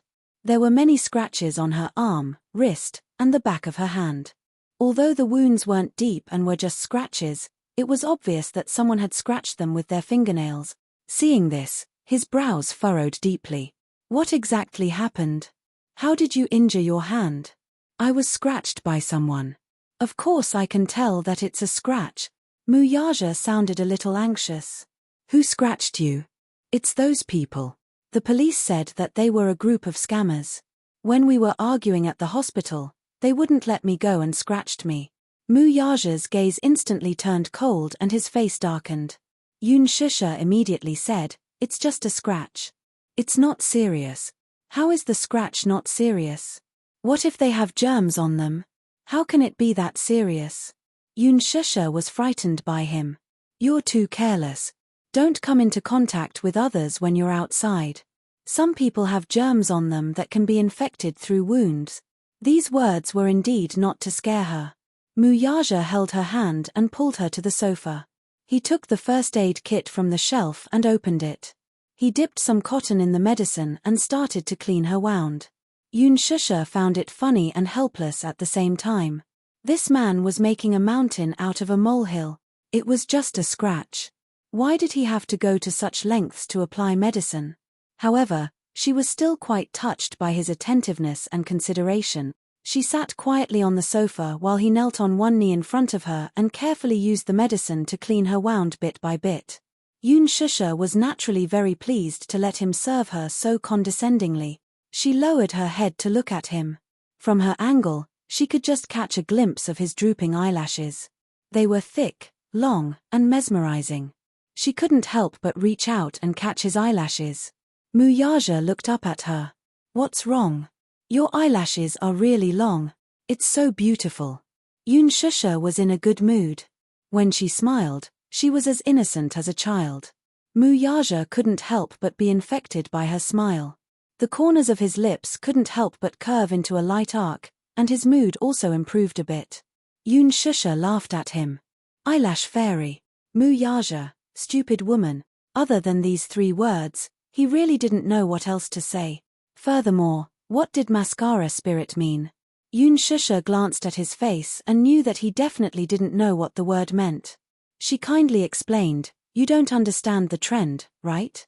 Eyelash spirit means that the eyelashes have grown into a spirit." Mu Yaja, after applying the medicine for her, he reminded her, "Remember not to touch the wound. There are some areas that are bleeding." Yoon Shusha glanced at him and smiled. "You're done applying the medicine?" She immediately assumed a dignified posture like an emperor. "Then you may rise." Mu Yaja, looking at his stern face, she really enjoyed the inexplicable sense of accomplishment when she teased him. Sometimes, this man was also very cute. Chapter 1756. Good hubby. Mu Yaja raised his eyebrows. These 3 words were very pleasing to his ears. Originally, he was unhappy when she teased him, but because of these 3 intimate words, the corners of his lips uncontrollably curled up. He pulled her into his arms and continued the kiss that he didn't get to enjoy just now. With his lips on hers, he suddenly asked in a deep voice, "What kind of wedding gown do you like?" Ah! It was such a sudden question that she was a little stunned. "Little fool, I asked you what kind of wedding gown you like." He thought that she didn't hear him clearly, so he controlled his temper and repeated it again. "Wedding gown? Why are you suddenly asking about this? You're going to wear it when we get married." Mu Yaja looked at her as if she was a hopeless fool. "Why? Don't you want to wear a wedding gown? Or do you not want to marry me?" "No." Yoon Shusha blushed and refuted, "I didn't mean that.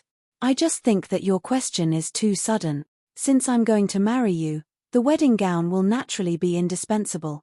Your wedding gown needs to be custom-made in advance, so I wanted to ask you, what kind of wedding gown do you like?" Mu Yaja explained. "Is a custom-made one especially expensive? That's not something you should be thinking about. You just have to think about what kind of gown you like and what kind of gown looks good on you. After all, they were only going to get married once in a lifetime, so it had to be grand." He also hoped that on that day, she would wear the most beautiful wedding gown in the world and appear in front of him. Yoon Shusha frowned. "Your question is too sudden. I haven't thought about it yet." She suddenly looked up and asked, "What about you? Do you have a wedding gown you like?" Mu Yaja couldn't help but laugh. "Stupid. I'm asking you. Why are you asking me instead? You're the one wearing the wedding gown, not me." Yoon Shusha felt wronged. "That's true, but your opinion is more important. Although I'm the one wearing the wedding dress, I hope you like it." Mu Yaja smiled softly and teased her, "As long as you like it, I like it. I'm marrying you as a person, not a wedding dress." She didn't say anything, but her heart was filled with sweetness. "Let me think about it."